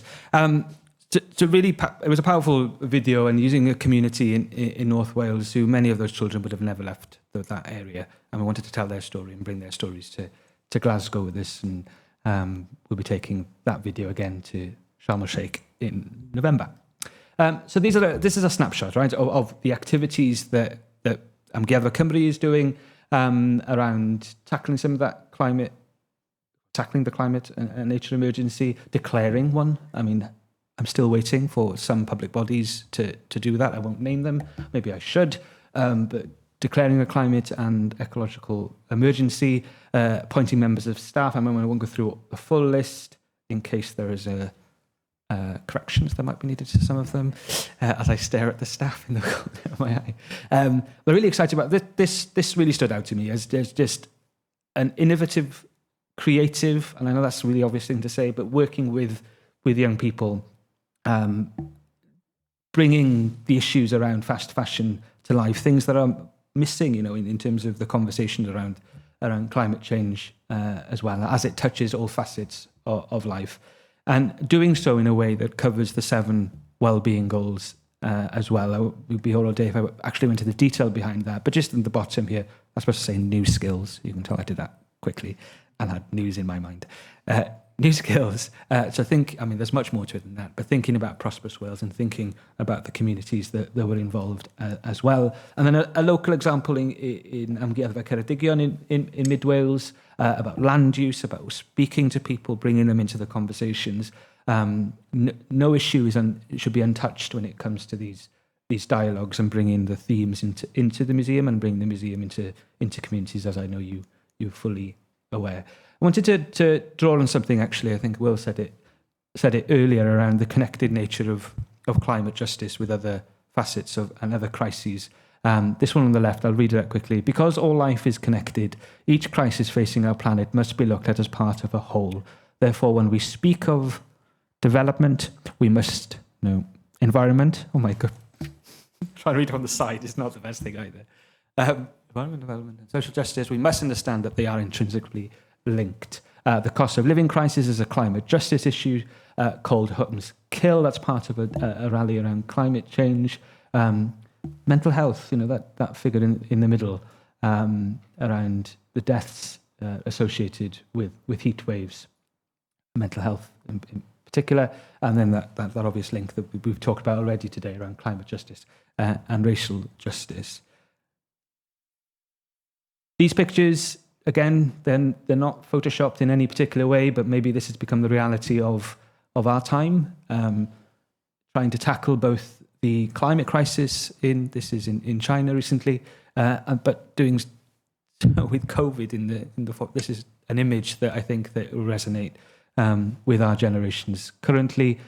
Cost of living now becoming more of an issue than climate change in terms of a recent poll here. We know how connected these things are, but I think that's quite a reminder of both trying to challenge something that's short term and something that is long term as well. There's some generational issues there around the same topic there around climate change. I'm rushing through this because I know that Fion's going to make eye contact with me any minute now. These are the last couple of slides to talk about the connections that I think that the museum can play in this. These are snapshots from Welsh Government's programme for government. These are the ones around health. Which ones do you connect with? Is it only the ones in the culture space? No, it's not. But how much are we doing to ensure that both the health officials in Welsh Government are working with the museums in tackling some of these? The same here around the economy, around jobs, around apprenticeships, working from home. School holiday enrichment programme, that again, some of the new curriculum stuff. This is just to reinforce, and then these are the more directly ones to do with climate change. I'm going to stop there, I think. Yes, diolch. Snapshot of the world that I work in. Diolch.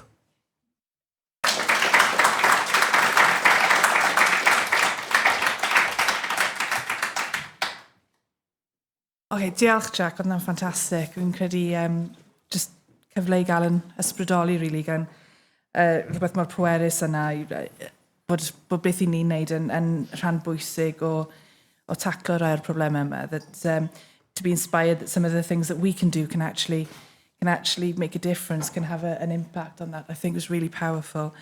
I am going to be told off by our sustainability coordinator if I don't mention, if anybody's interested, there's a Carbon Literacy Action Day for museums on the 7th of November, right here in St Fagans. And it's a chance to talk a little bit about the work that of the Carbon Literacy Project and an insight into that bronze level award that was mentioned there as a carbon literate organisation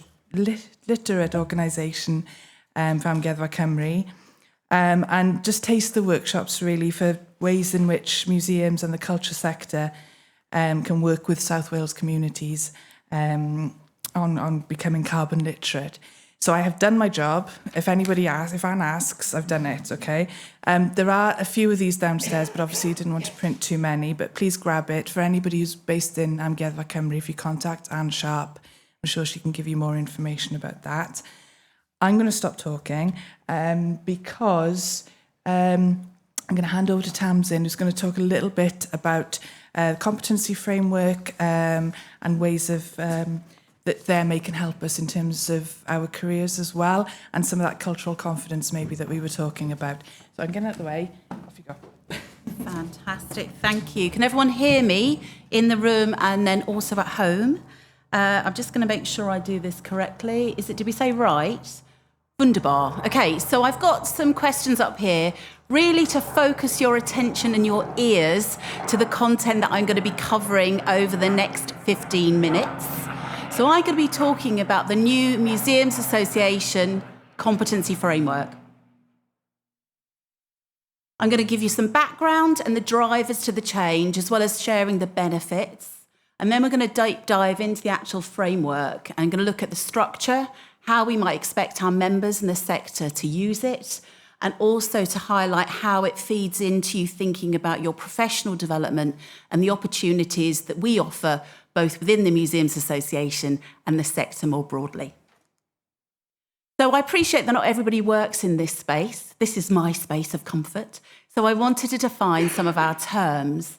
So when we talk about a competency, we talk about skills, knowledge and behaviour that when combined result in good job or role performance, depending whether we're thinking about volunteers or employees. A framework is a way of describing a particular area of thought or concept. So when I talk about a competency framework, I'm talking about the way in which we present our competencies to you. From an MA perspective, we've designed it specifically to support individual professional development and career progression. And what you will see going forward is a much clearer link from our framework to our programming, and it will shape and inform what you see and what you experience and participate in. So why the shift, I hear you cry? So the reason we've changed our approach is that historically we've had two separate frameworks, one for the AMA, there are quite a few AMAs in the room, current and awarded, whoop whoop, and also we had an FMA framework, and again there's a couple of you in the audience today, but they just didn't talk to one another. So what essentially happened was it made it really hard for people to make sense of where they were and where they could get to, and also for those people involved in the programme for making changes and assessments. The other really important point was the frameworks were only made available ultimately to those individuals signed up to those two programmes. So we're talking about 300 people. That's a very tiny amount of our membership footprint.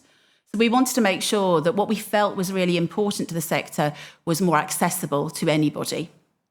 And the previous tweak in 2019 was very much that, a very light touch tweak.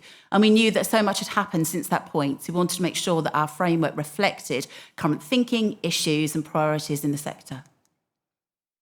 In terms of how we expect people to use it, it's broad. So we want to move it beyond candidates and members.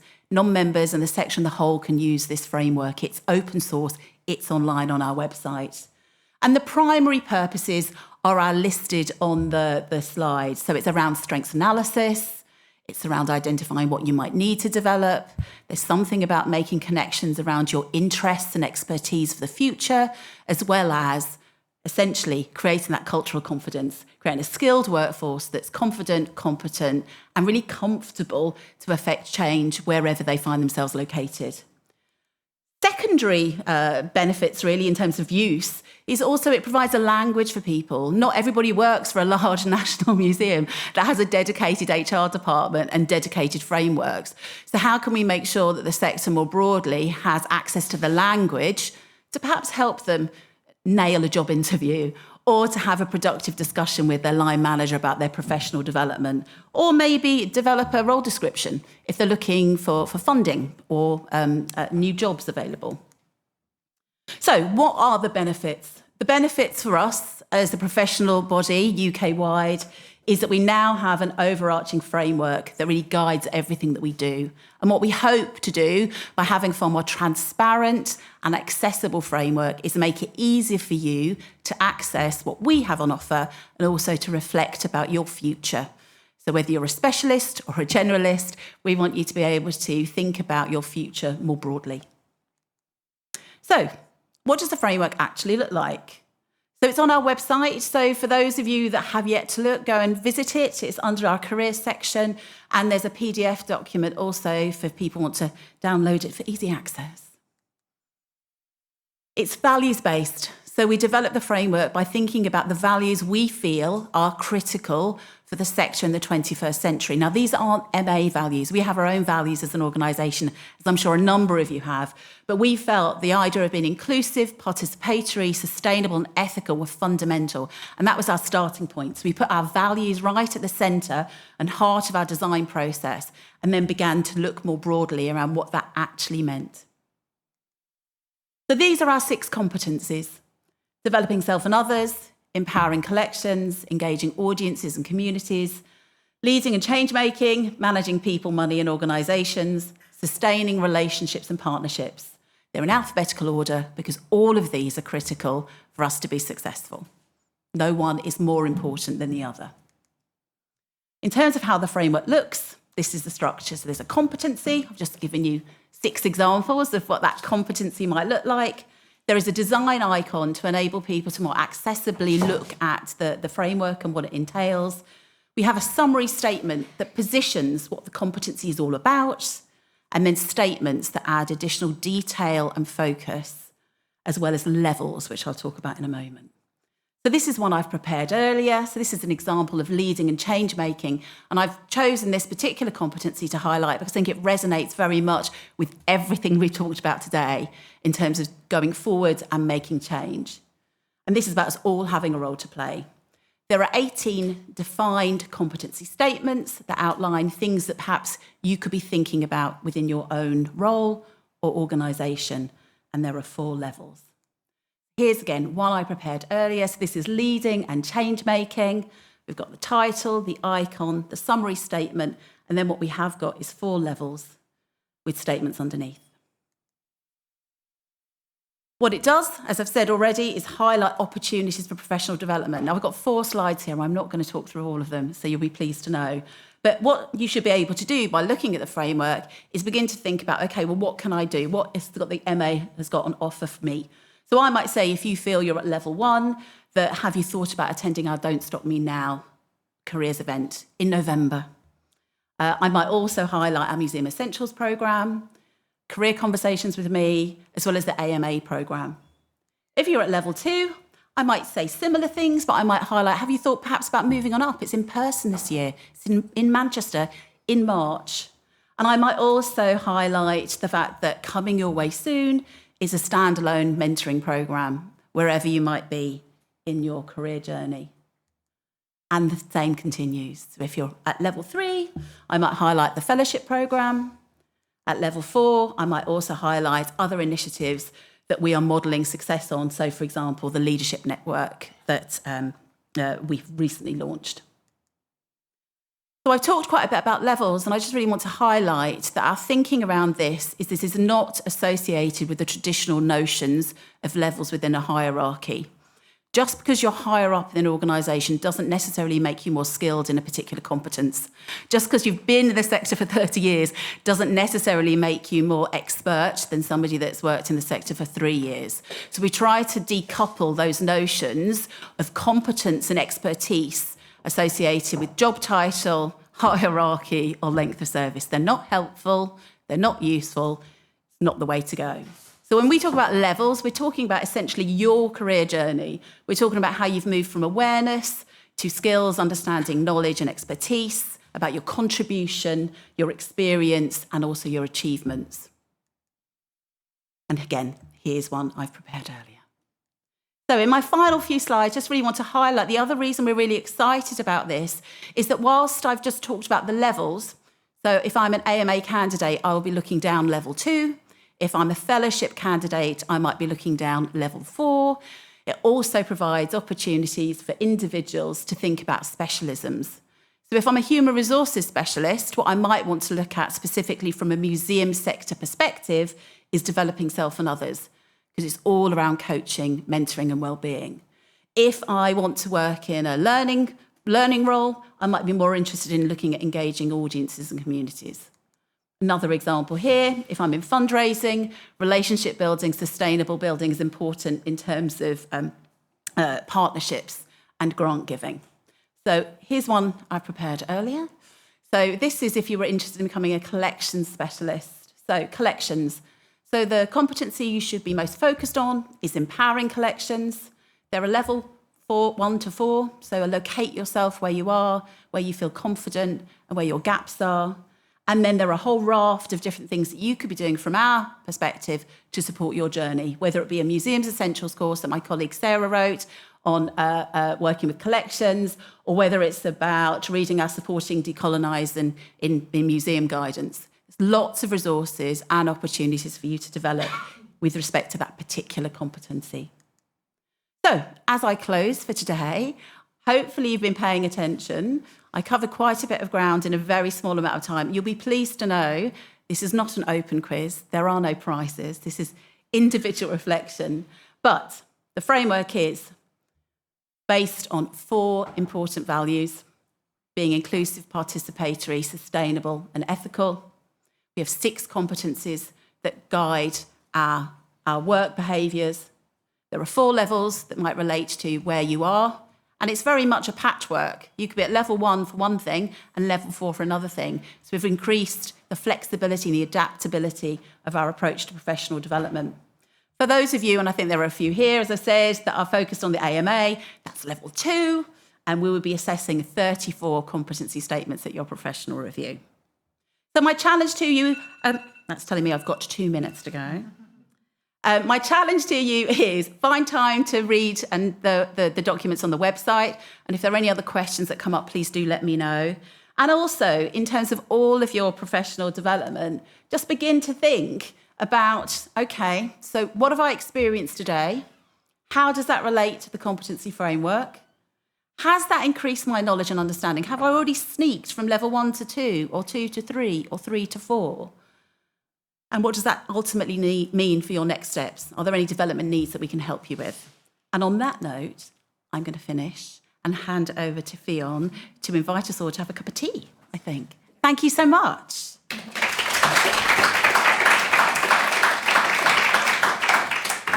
Yeah, that's what I'm going to do. Diolch yn fawr, Tamsin. Thank you. That was really interesting. It's a lot to take in. Luckily, we have Tamsin here during the break now, so we'll have about half an hour break. Anyone who wants to take that conversation further with Tamsin, she's brilliant at making sure that people have the information that they need. So, you know, I'd encourage everyone to do that. So fel ni'n gweud, hanner awr o egwyl nawr, half an hour break, and we'll get back together after that for the second half of the programme then. And yeah, let's all catch up with each other and see where we're all at after the first half. Okay, thank you. Diolch.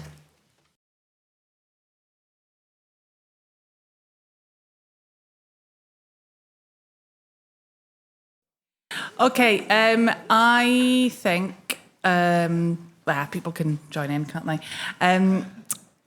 Great, croeso nôl I bawb, welcome back. Just dim byd I fi weid nawr, byth yn swyddi nawr i cyflwyno Roshi Naidu. Now, Roshi, falle bod rai o'ch chi wedi cwrdd â hi, maybe some of you have met her, maybe not, is the new programme officer at the MA for the Decolonisation, Confidence and Skills programme. And she's going to talk a little bit about that now for us all, which kind of links to a lot of those themes that we were talking about this morning as well. So really looking forward to it. So I'm going to hand over. There we are. Hello. Right, I'm going to point that over there. So, yes, I'm Roshi. I've just about 7 months ago, I started at the Museums Association to roll out their decolonisation skills and confidence programme, and you can find out more about it at that link there. A little background. I'm going to talk to you about some of the kind of background to coming to this work, and then I'm going to talk to you a little bit about what we're doing to build confidence and skills so people can feel like they can get on and do it. So before I started, sorry, I'm being all echoey. Is that all right? How's that? Before I came to the MA, they'd spent a couple of years developing the Supporting Decolonisation in Museums guidance.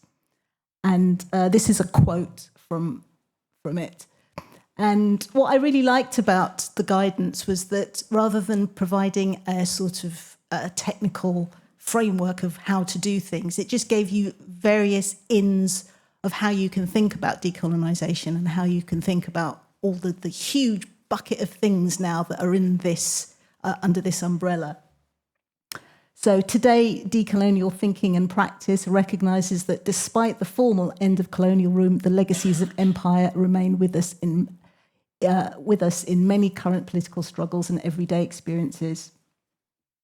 And I think I'm trying to approach the work from the point of view that there are many ways into this, and we're not going to be able to cover everything. So what we need to do is think about some bigger, general, kind of conceptual things that will help us to get a really good take on how we can begin decolonisation work. So from that guidance, you'll see that what we're doing now is developing a programme of learning for the sector, and I'm going to talk to you a bit about the Museums Essentials course that we've developed. And very importantly, a platform to advocate for grassroots policy and practice change through the programme. And I think those two things have to go hand in hand, and I'll tell you why more in a minute. So as I said, it's a huge field of study, and because it can include conversations that are as different as things to do with the repatriation of objects obtained by colonial violence or how to diversify museum workforce, we have to be really careful about what we actually are talking about on each project and each time we start this work. So there's no single definitive answer to the question of what is decolonisation. And it's because of the breadth of ideas, themes, practices and policies that now come under this heading. It means that it's really important for museums to do lots of thinking and going slowly and being curious and doing the groundwork and being actually prepared to rethink what they thought they were doing at the beginning of the project. So I would urge people to remember this work is urgent, but we shouldn't be rushed. And I think that's quite an important thing when anyone embarking on decolonisation work. Now, on that whole big bucket of thing, it's always a good thing to remember how vast the British Empire was and how long it lasted and all the different kinds of permutations and things and conversations that are going to come out of this. And I love this map just because it sums everything up in one image, and it hopefully gives us that indication of why we can't say, well, we've done decolonisation or we're going to do it like this or it's going to be really easy. Now, we know the history of museums is inextricably bound up with the history of colonialism. It's a repository for ordering, cataloguing, categorising the natural world, cultures, civilisations, and importantly, people. And we know now, as we talk in the 21st century, that the notion that this could be done impassively or neutrally or with a dispassionate eye was, of course, a fallacy. Now, the colonial gaze gave meaning and shape to what was represented in the museum, and it ordered the world according to its values, its prejudices, its preoccupations, and of course it was fueled by the political and economic needs of the colonial project. So, if this is what museums are embedded in and represent, it means we're in this fantastic place to unpack that story. In a sense, museums couldn't be, in a better place to tell us not only the history of colonialism, but to talk about how it all pans out and how we unravel that impact of that history. But, and there's always a but, when this work has happened in the past, there's been a tendency to tell stories that have been easier to tell than some of the other stories. And there's been a lack of trying to make sure that the stories of colonialism and the power structures of colonialism, the people caught up in those networks of power, their history, their activism, their agency is not written out as we kind of do our decolonisation work. So as we do this work, we've got to be very mindful of quite a number of things. And the question we're going to ask through the module that we've developed is not just how to do decolonisation work, but some of the pitfalls and some of the problems that can arise. We need to really ask ourselves if museums are equipped for this. As it said, it covers hundreds of years of global history. It takes in slavery, indenture, high point of empire, and it's asking questions about its contemporary legacies. Now, as we unpack all of this, the scope of what we're going to do and what each project is going to look like is going to shift. And we need to be able to develop an approach that can accommodate this rather than just imposing what can happen. You start imposing another set of quite restrictive categories on work and on people who've already had their histories, cultures, agency, activism, etc. defined and damaged. So one of the deep questions we have to ask ourselves is about whether the policies, the procedures, the practices, all the things that are part of our everyday bread and butter in the museum sector, if they're fit for purpose to talk about decolonisation. Now, when we talk about, we're really good at talking about systemic racism or systemic ideas about power, but we sometimes forget they are being played out through the way we talk about things, through the discourses when we say we're going to roll something out. This is our policy, we roll it out in this way, we do it in this way, we do our comms in this way. All of these things are going to have to be thought through in terms of whether they're fit for purpose in terms of thinking about decolonisation. It might mean that what decolonisation looks like, what you think it might look like at the start of the project, is not going to be how it ends up looking. Now, I have this up because the word decolonisation is obviously newish in terms of policy and practice in the sector, and it's being played out in very particular ways. But of course, it's nothing new. As long as there's been colonialism, there has been efforts to decolonise. And I love this picture of the Pan-African Congress from Manchester in 1945. So the same conversations that we've been having in museums have been happening for decades, hundreds of years, you keep going back. So we have a new iteration, really, of talking about the same things, talking about inequality, talking about racism, talking about the legacies of global empire. And as it pans out in this kind of moment in our history, we have to keep vigilant about what it means, about how we're thinking about it, and about all the kind of power structures that emerge when we have a new policy that we roll out in the sector.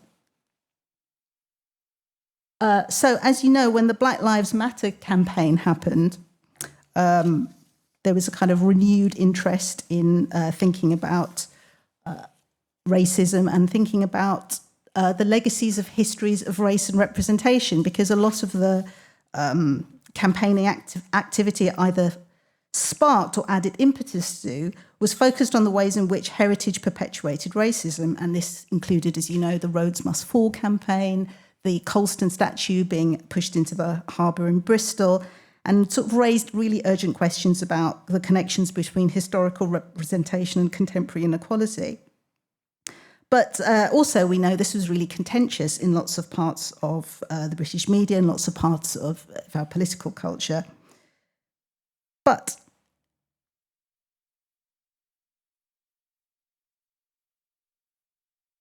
if Britain's colonial imperial history, it lasted hundreds of years and was such an integral part of everyday existence, informing everything, our domestic life in Britain across all classes, all regions, as much as it did for people living in the colonies. And you know all this about the wealth, and people have talked about this in relation to the climate justice campaign, thinking about how legacies of colonialism impact on that. We have to say, well, why is it contentious? But we know it is. And as we think about why it's contentious for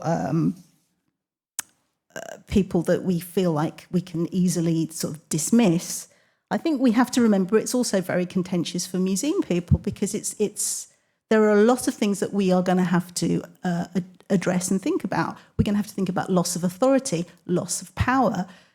We're going to have to think about all sorts of things that are going to make us uncomfortable.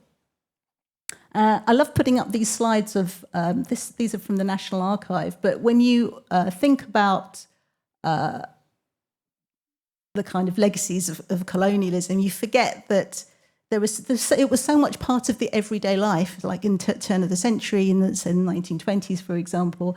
Empire was a sort of thing to be celebrated and talked about. So we need to understand as well the psychological thing that happens in terms of forgetting, remembering, getting angry, remembering and not wanting to remember. So there are all these kinds of elements to our colonial history and past that we have to take into account. Another thing, empire goods, buy empire goods from overseas. And I think earlier I think maybe Victoria was talking about every collection possibly having a relationship to colonialism, even if you think you haven't. And there's some sort of good examples about that. So all of that's a preamble to talk about how embedded colonialism and colonial power structures are in everything. And I always like this quote from Stuart Hall: "The British Empire was the largest imperium of the modern world. The very notion of greatness in Great Britain is inextricably bound up with its imperial destiny." And I won't read the whole thing out, but you get the idea. If it's so deeply ingrained in everything, we have to ask ourselves some really big questions, not just about bringing it up and talking about it, but why it was repressed. So there are lots of reasons and lots of possible things we can think about: denial, amnesia. Lots of museum projects in the past felt like they were quite happy to talk about little elements of that kind of colonial history and things to do with race and representation, or the cultures of people of Caribbean, Asian and African descent, for example, as long as those stories didn't impinge too much on the things that were said in the permanent galleries. So there was a kind of process of placing this outside of national borders. And as we know, placing that as a kind of add-on to here's our history and here's this add-on part kind of helps this notion that somehow colonialism was something out there that happened a long time ago, and then there was independence, and then somehow now it's got nothing to do with us. And so we can't do this work without holding all these things together in our head at the same time, and particularly the last point, which is concern about addressing its contemporary legacies.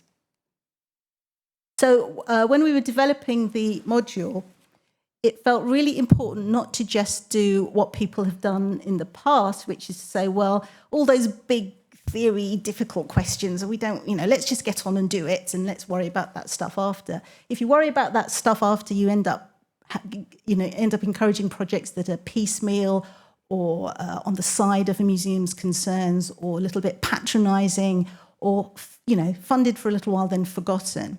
So it seemed really important to make sure, if we're talking about embedded, and the word embedded comes up a lot, that we actually put that right in the beginning. So the module is really for people absolutely starting out. It doesn't assume any knowledge at all. It doesn't get cross with people for not having any knowledge. It kind of understands that there are political reasons why we are so ignorant across the nations, why we are so ignorant about colonial history and the impact of it. So it's not about being angry with anybody, but at the same time, it's asking people to be accountable and asking them to think. So the introduction goes right to what is decolonisation? Who's it for? Why are we doing the work? Thinking about museums as colonial spaces, and then addressing what happens when we both forget and remember colonial practices and policies. Then we're trying to really get people to think a lot about some quite difficult things like invisible whiteness, the idea of neutrality that we talked about earlier, and also about what happens when we really put agency and activism and the history of those people who've been outside of the narrative. What happens if you not just put them back in, but you put them back in right at the centre? Because kind of that's where they were anyway, but you maybe just weren't talking about it in your display. And then how do you put that into practice? And here, what we really wanted to do here was to address head on all those things that people are kind of quite frightened about saying. And somebody mentioned earlier that people feel unprepared, they're worried they're going to get called racist. They're worried about backlash from certain sectors of the political class. They're worried about all sorts of things. So we thought the thing to do is actually, talk about it, because one of the problems that you have, and I've been doing this work for many years, is that there's a load of things that are said inside the room and then a load of different things that get said outside the room that really make it very, very difficult. And so I agree with what people have been saying about how they feel anxious and they feel scared and they feel worried. But we also do have to understand that anxiety and the notion of kind of innocence and always starting in is also a political thing. So at the same time, we can be, I think, patient with that. But there's another level where we have to understand that as a little bit of a strategy, because we have to keep, I feel from my point of view, I have to keep coming back to thinking about fragility and how careful we have to be with people, because it's all new and scary. But, it can't carry on being new and scary for every generation. At some point, we have to say there's a history of this work and we have to stop being scared. And also, it's uncomfortable. It is uncomfortable. If you're not uncomfortable, and this is from the Curating Discomfort exhibition at the Hunterian that Zandra Yeaman has done, which really hits on the head this idea of discomfort. People are going to be uncomfortable, and if they're not uncomfortable, perhaps there are certain things that aren't being addressed, because white supremacy is uncomfortable for people to address. But it's all uncomfortable. I'm uncomfortable. I'm uncomfortable standing in front of rooms of mostly white people a lot of the time in my career, having to talk about race and racism. I'd rather not. But this is where we are, and this is what we have to do. So if we can kind of be open and generous and honest about everybody's discomfort and bring it into the room rather than leave it out of the room, I think those are something else we can really address when we do our decolonisation work. So I am really keen through this programme to make sure that there are ways of doing decolonisation which are really, really brilliant, and there are lots of great examples of work that's being done at the moment, and it's a very encouraging time. But we also have to constantly be aware that it's not doing decolonisation work that is important, it's doing it in ways that are helpful and doing it in ways that are not patronising and doing it in ways that don't somehow basically do colonial practice but in a different way. So one of the things I sort of wanted to talk about here was, we know these things about how colonial knowledge works, and but at the same time, this is not just a question of reversing the binary. So you don't want to go into a museum and say, well, we've got all these objects that have got colonial labels on them, and they said this and this, but obviously they had different meanings and they had pre-colonial meanings, and we can recover that. That's all great and that's good. But you don't want to get to a position where you start writing people of colour out of the history of modernity and out of the history of Enlightenment. So it's all those little moves that happen that you have to be really alert to. And that's why I keep saying research, time, take your time. Really tempting to point it here, isn't it? So, oversimplifying. And I just sort of wanted to give a little example of talking about oversimplifying the narrative. So if we approach decolonisation work in ways that avoid discomfort, or we pick out the things from that big bucket of stuff that is in there that feel like they're a little bit safer or they're familiar in terms of how we talk about things, or we say, oh, well, we'll do this on Black History Month, and we've done that before, and that sort of feels all right.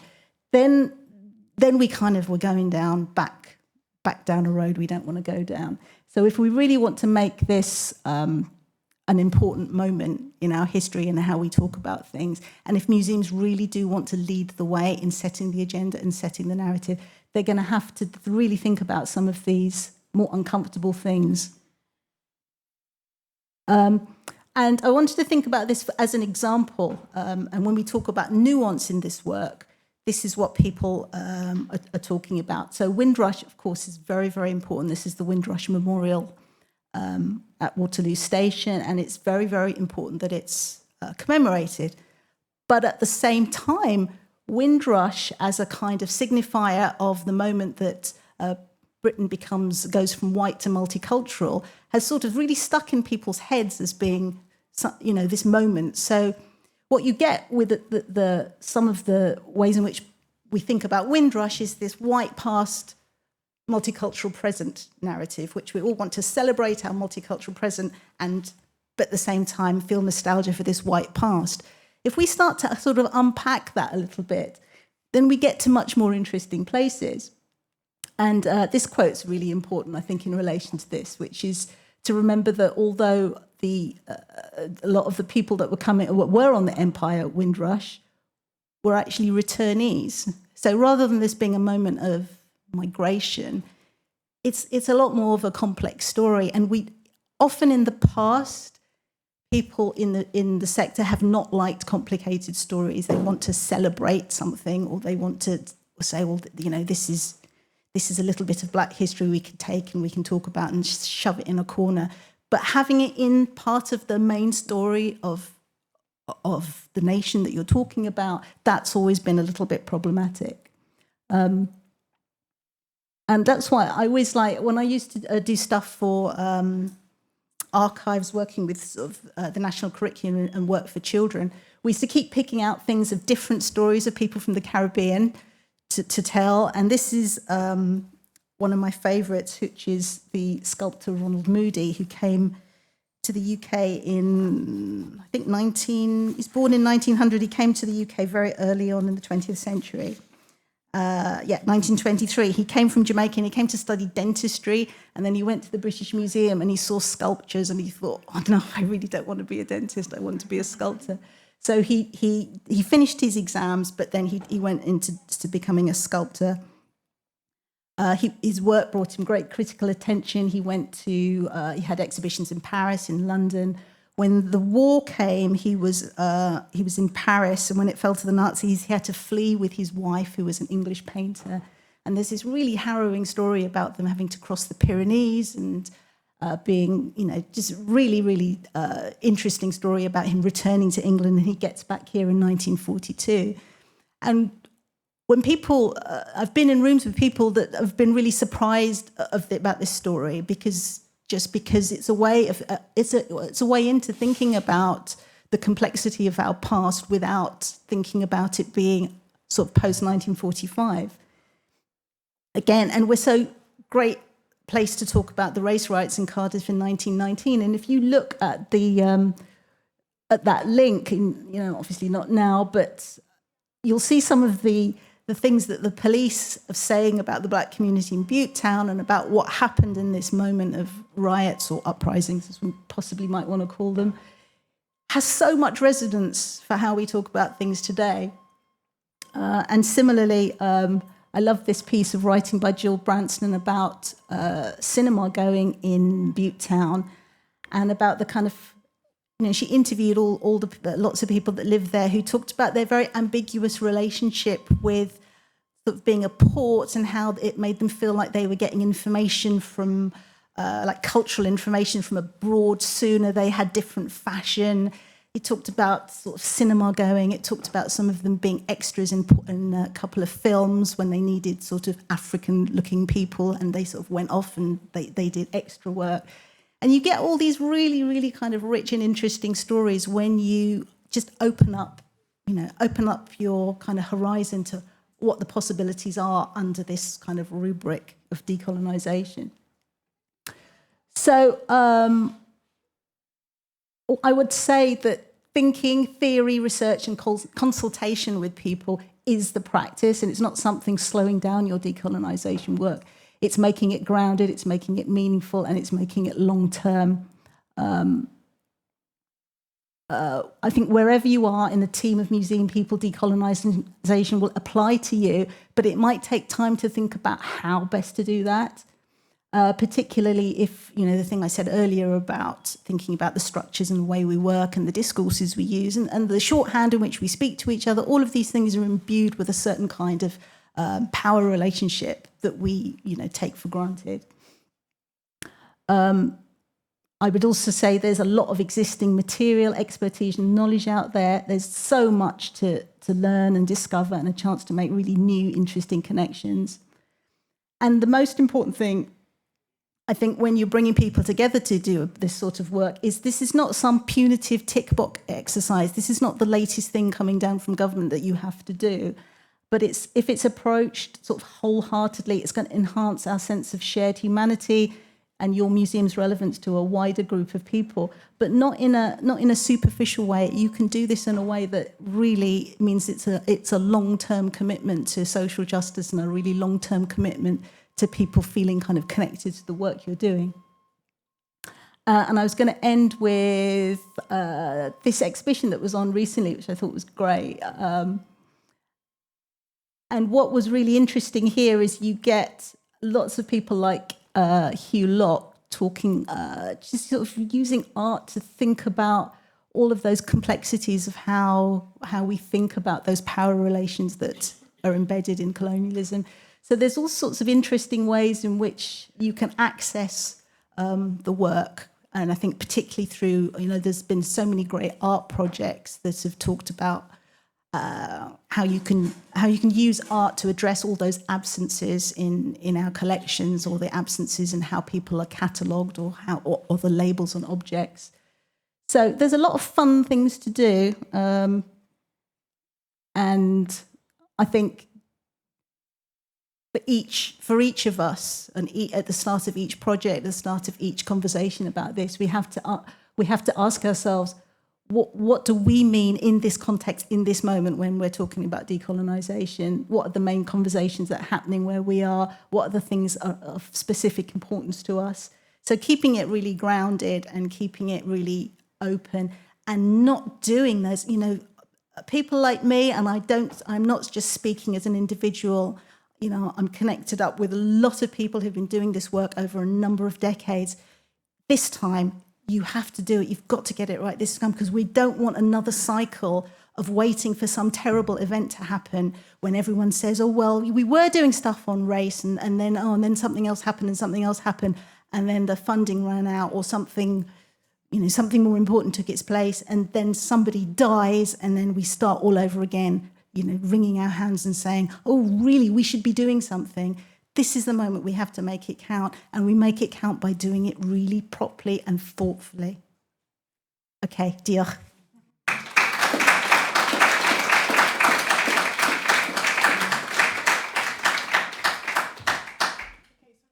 Kindly offer to answer any questions that we have. Lots and lots and lots to absorb. It's brilliant, thank you. It's really, really interesting. I'll start with online, I think. Simon, if you've got nothing. You've got nothing. Okay. Are there any questions, any aspects of what Roshi was saying that anybody would like to discuss some more? A lot to take in, I know. Everyone's staring at me. Thank you, Roshi. That was really interesting. This may be an awful question to ask. It may be too difficult to deal with in the time we've got, but something I suffer with in the museum that I work in, I know a lot of colleagues will as well, is the amount of project funding and practically that things tend to be really short term, and we've really struggled with that ethically with decolonising work. Have you any advice or anything that you can say about how we can work within that sort of framework within the sector, and how a lot of funding and a lot of things are very sort of a year to 18 months of project funding? And it's okay if it's no, because obviously that's a really big sector-wide question to ask. No, I have got an answer, actually. No, I haven't got an answer, because that sounds like I've got an answer. I've got a response that I think is probably better. And I think one of the things that needs to change is we need to change about how we think about how we evaluate things, because our evaluation process is around evaluating short-term things. So if you've got money for a very short project, and you want something tangible at the end of that, it pushes museums towards things where they can show you something really tangible, or they've got a community group that they've got in and they can tick a box. Then it doesn't push you towards thinking about how you change people's ideas about white supremacy, because that's not measurable in the same way. So I think on one level, how we think about what a project looks like and how we actually evaluate it And that needs to go right up to the top of the funding ladder. And in thinking about that, I think that would be one tiny way in which you say, well, we're going to evaluate this in a really different way, not through the same kinds of mechanisms that we've done up to now.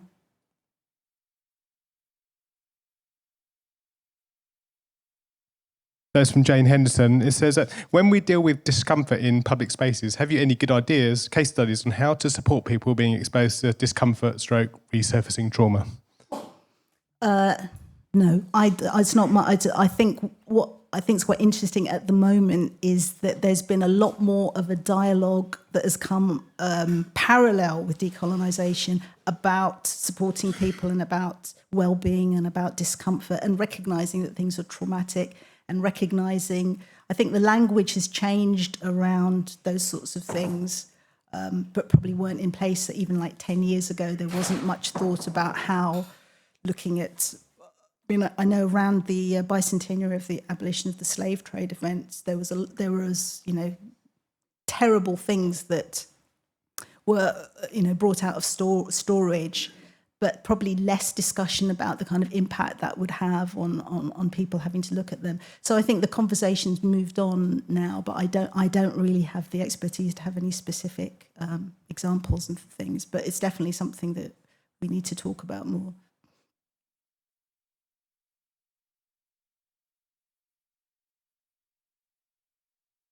Diolch. I'd be interested to hear as well. I mean, it's so complex and it's such a huge, it's such a huge area as well. I think we are possibly. I think my fear sometimes is that even when we're dealing with engagement and decolonising and talking to communities, that we think of it all too tidily as well. I'm very aware, I come from a mixed family, and that my children are very aware that they're very mixed, so they don't fit into anywhere, and that's a growing percentage of the population. So if you do have mixed heritages, where are we? And that's, in a way, it's not even an added layer, but how are you incorporating the increasing numbers of mixed communities, because they don't belong to one community either, but they draw on lots of different ones. So I think that's just an interesting sort of more complex layer to it as well. I'm just wondering how are you working that one out, or how are you guiding on that? I think the thing about neat is really important, because there is no neat here, and I think all of the conversations that people are having around race and difference and history and representation are about those complexities and not about kind of neat categories.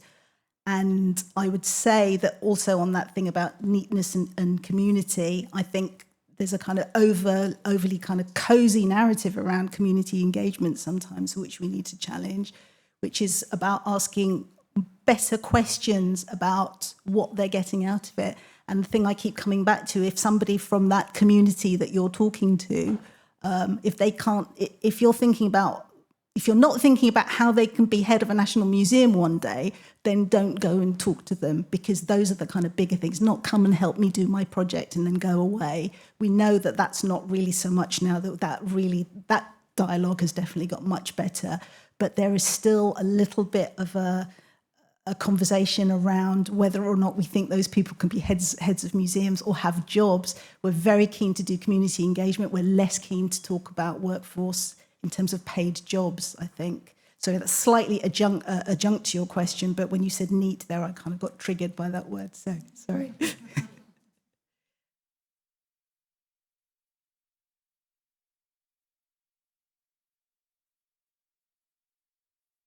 Diolch. I hope this question makes sense. I shall try and formulate it as I say it. Universities recently have come together to suggest that they are the best space to talk about the future of the Commonwealth when it comes to conversations with a new monarch now and the future of the Commonwealth. I wonder if there is a space for museums to play in that dialogue around the Commonwealth, around making sure that conversations around the Commonwealth are pitched with all of this context also factored in, rather than just seeing it as the future of the Commonwealth, but also remembering from whence it came and what role the museums have in any dialogue around the future of the Commonwealth? Or is it for other sectors to have the conversation separately? Oh, I didn't know there was a competition about who was doing it best, but but I would imagine that the points that I made earlier would really, be relevant here, in that museums are in a really good place to contribute to this dialogue. And the Commonwealth is, as you know, a very, very difficult and complicated thing to talk about.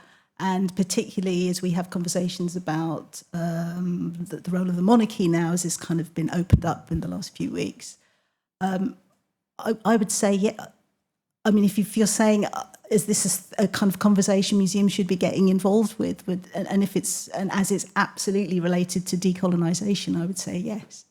But I haven't got anything very specific to say beyond that. Sorry. Did you have something you had in mind in particular that you thought? Sorry, asking you a follow-up question.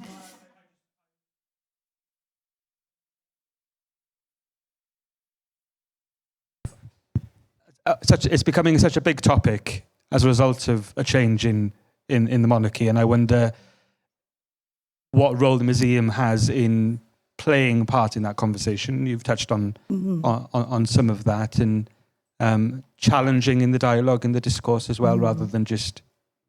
I would imagine that it would be even more scary to embark on that conversation than it is for them to talk about decolonisation in some quarters. Yeah, but I hope they would.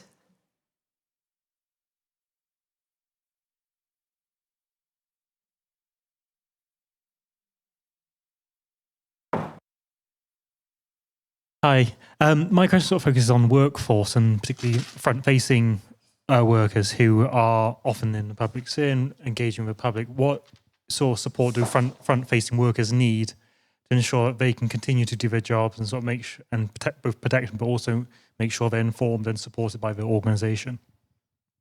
I think when I say about it being across the organisation, that's why those conversations have to happen everywhere, and people have to be briefed and they have to understand, and everyone doesn't have to have exactly the same take on it, but everybody needs to know what's going on.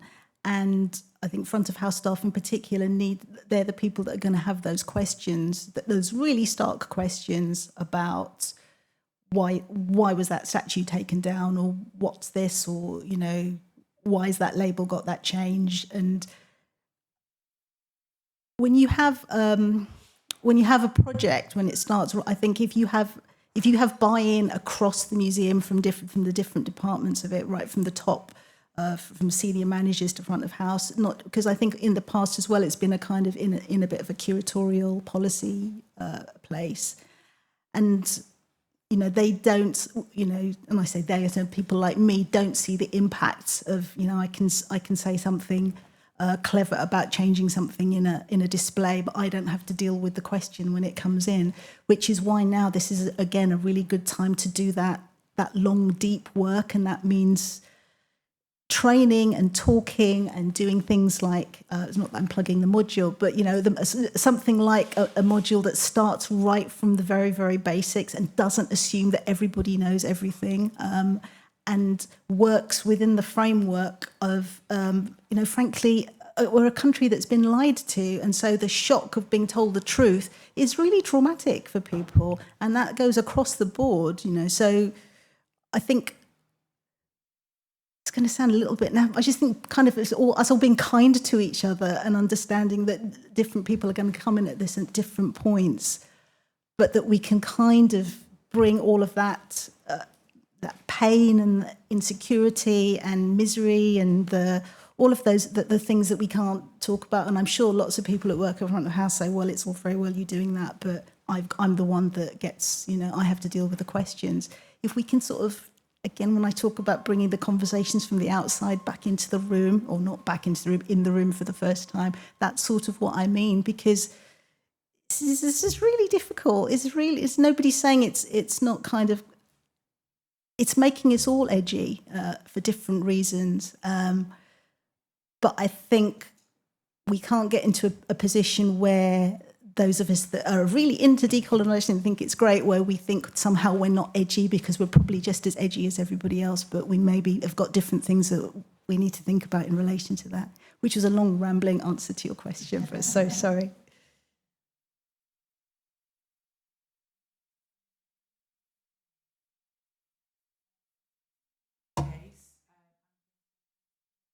Okay.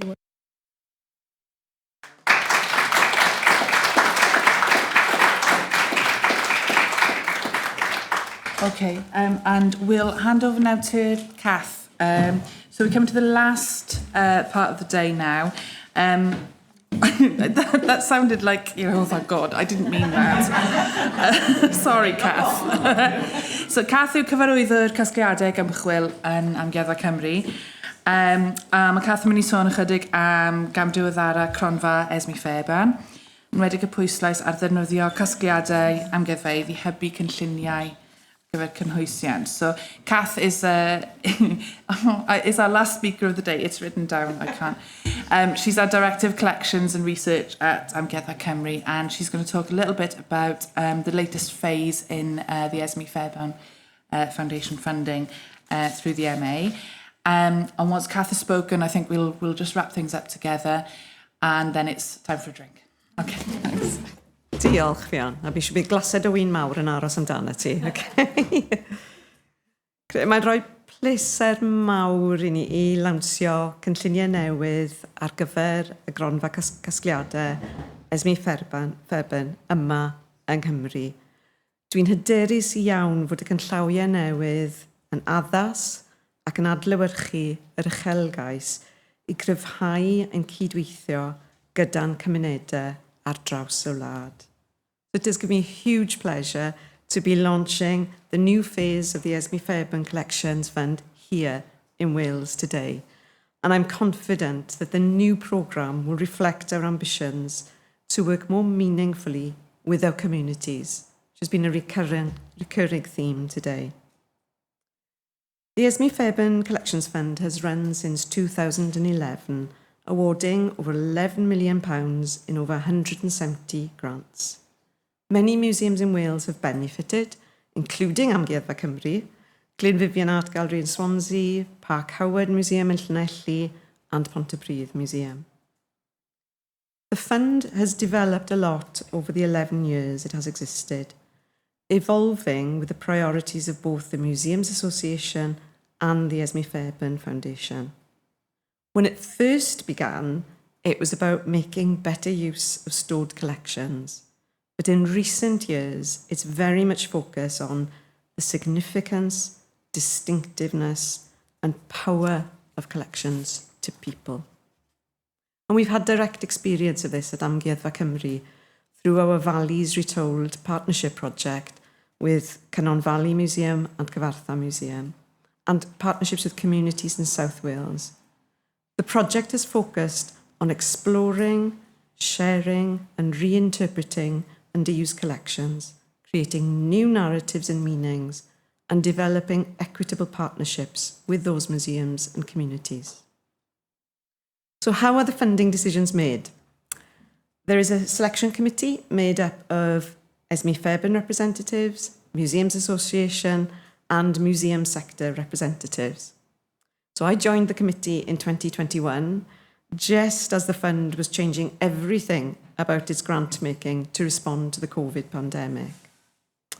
However, we learnt a lot from working closely with museums during that period and from a review undertaken by MA staff in 2022. And this explored in depth what museums need, asked questions about what else is on offer in terms of museum funding, and how museums can support creative, confident communities, Esme Fairbairn's foundation strategy. The review included an impact report for the fund and commissioned research from 5 separate networks across the sector, looking at how the fund can influence different themes and topics ranging from collections development to climate crisis and anti-racism. The selection committee supported a number of conclusions from the review that have changed the way that the Collections Fund will operate from now on. We want to support work that takes the next step in participatory practice. Community relationships that are long-term and embedded, and where community partners have a greater share of the power in the relationship or lead the work at the museums we fund. The benefit of this approach is in inclusion and representation, the belief that the museum is better for everyone for having a broader reach and representation. So we're changing our criteria to fund work that furthers a museum's established strategic aims for diversity, equity and inclusion. And we hope that some of the applications we receive will be for work that is community-led. We will trust the organisations we fund, give them as much flexibility as possible and support long-term relationships. So we're switching to offering grants that cover core costs towards agreed funding outcomes. We want to give enough money in each grant for it to be meaningful and to have impact, but also to share the learning from that as widely as we can to benefit development across the sector. So grants will now be up to 100,000, which we anticipate will have the most impact for smaller and medium-sized organisations. But we're open to talking to the larger organisations about how their partnership approaches can spread the benefit of funding. We'll also reshape how we work with our network of grantees on coaching, peer support and learning dissemination. We want to fund work that is ambitious and developmental within the context of the applicant organisation.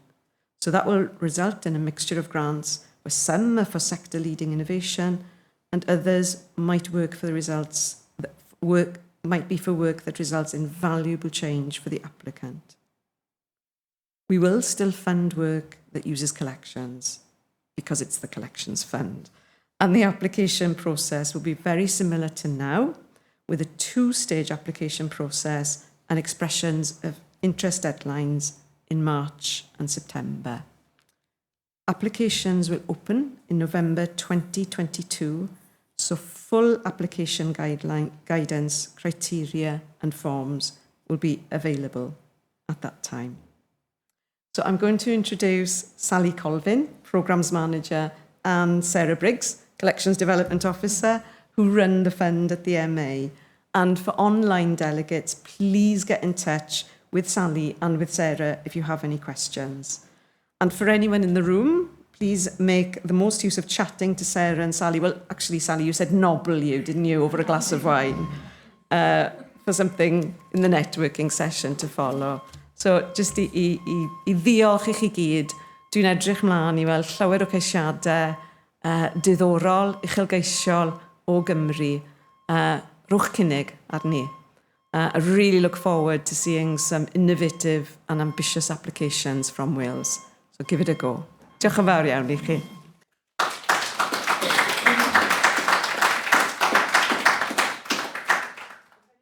Does anybody have any questions at this stage, or would you prefer to discuss it over that long-awaited glass of wine with Sally and Sarah?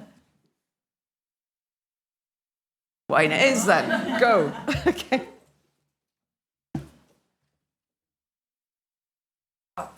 Diolch, Kath. We're nearly there. Diolch, Kath. Amser drink bach yn credu.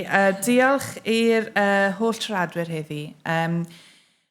Fi'n gwybod bod fi wedi cael gymaint mas o'r diwrnod heddi o ran y syniadau ni wedi trafod, o ran y cysyniadau ac yn y blaen, o'n gwaith ni mewn amgueddfeydd. Fi wedi lot I feddwl amdano, fi'n really ddiolchgar am hynna.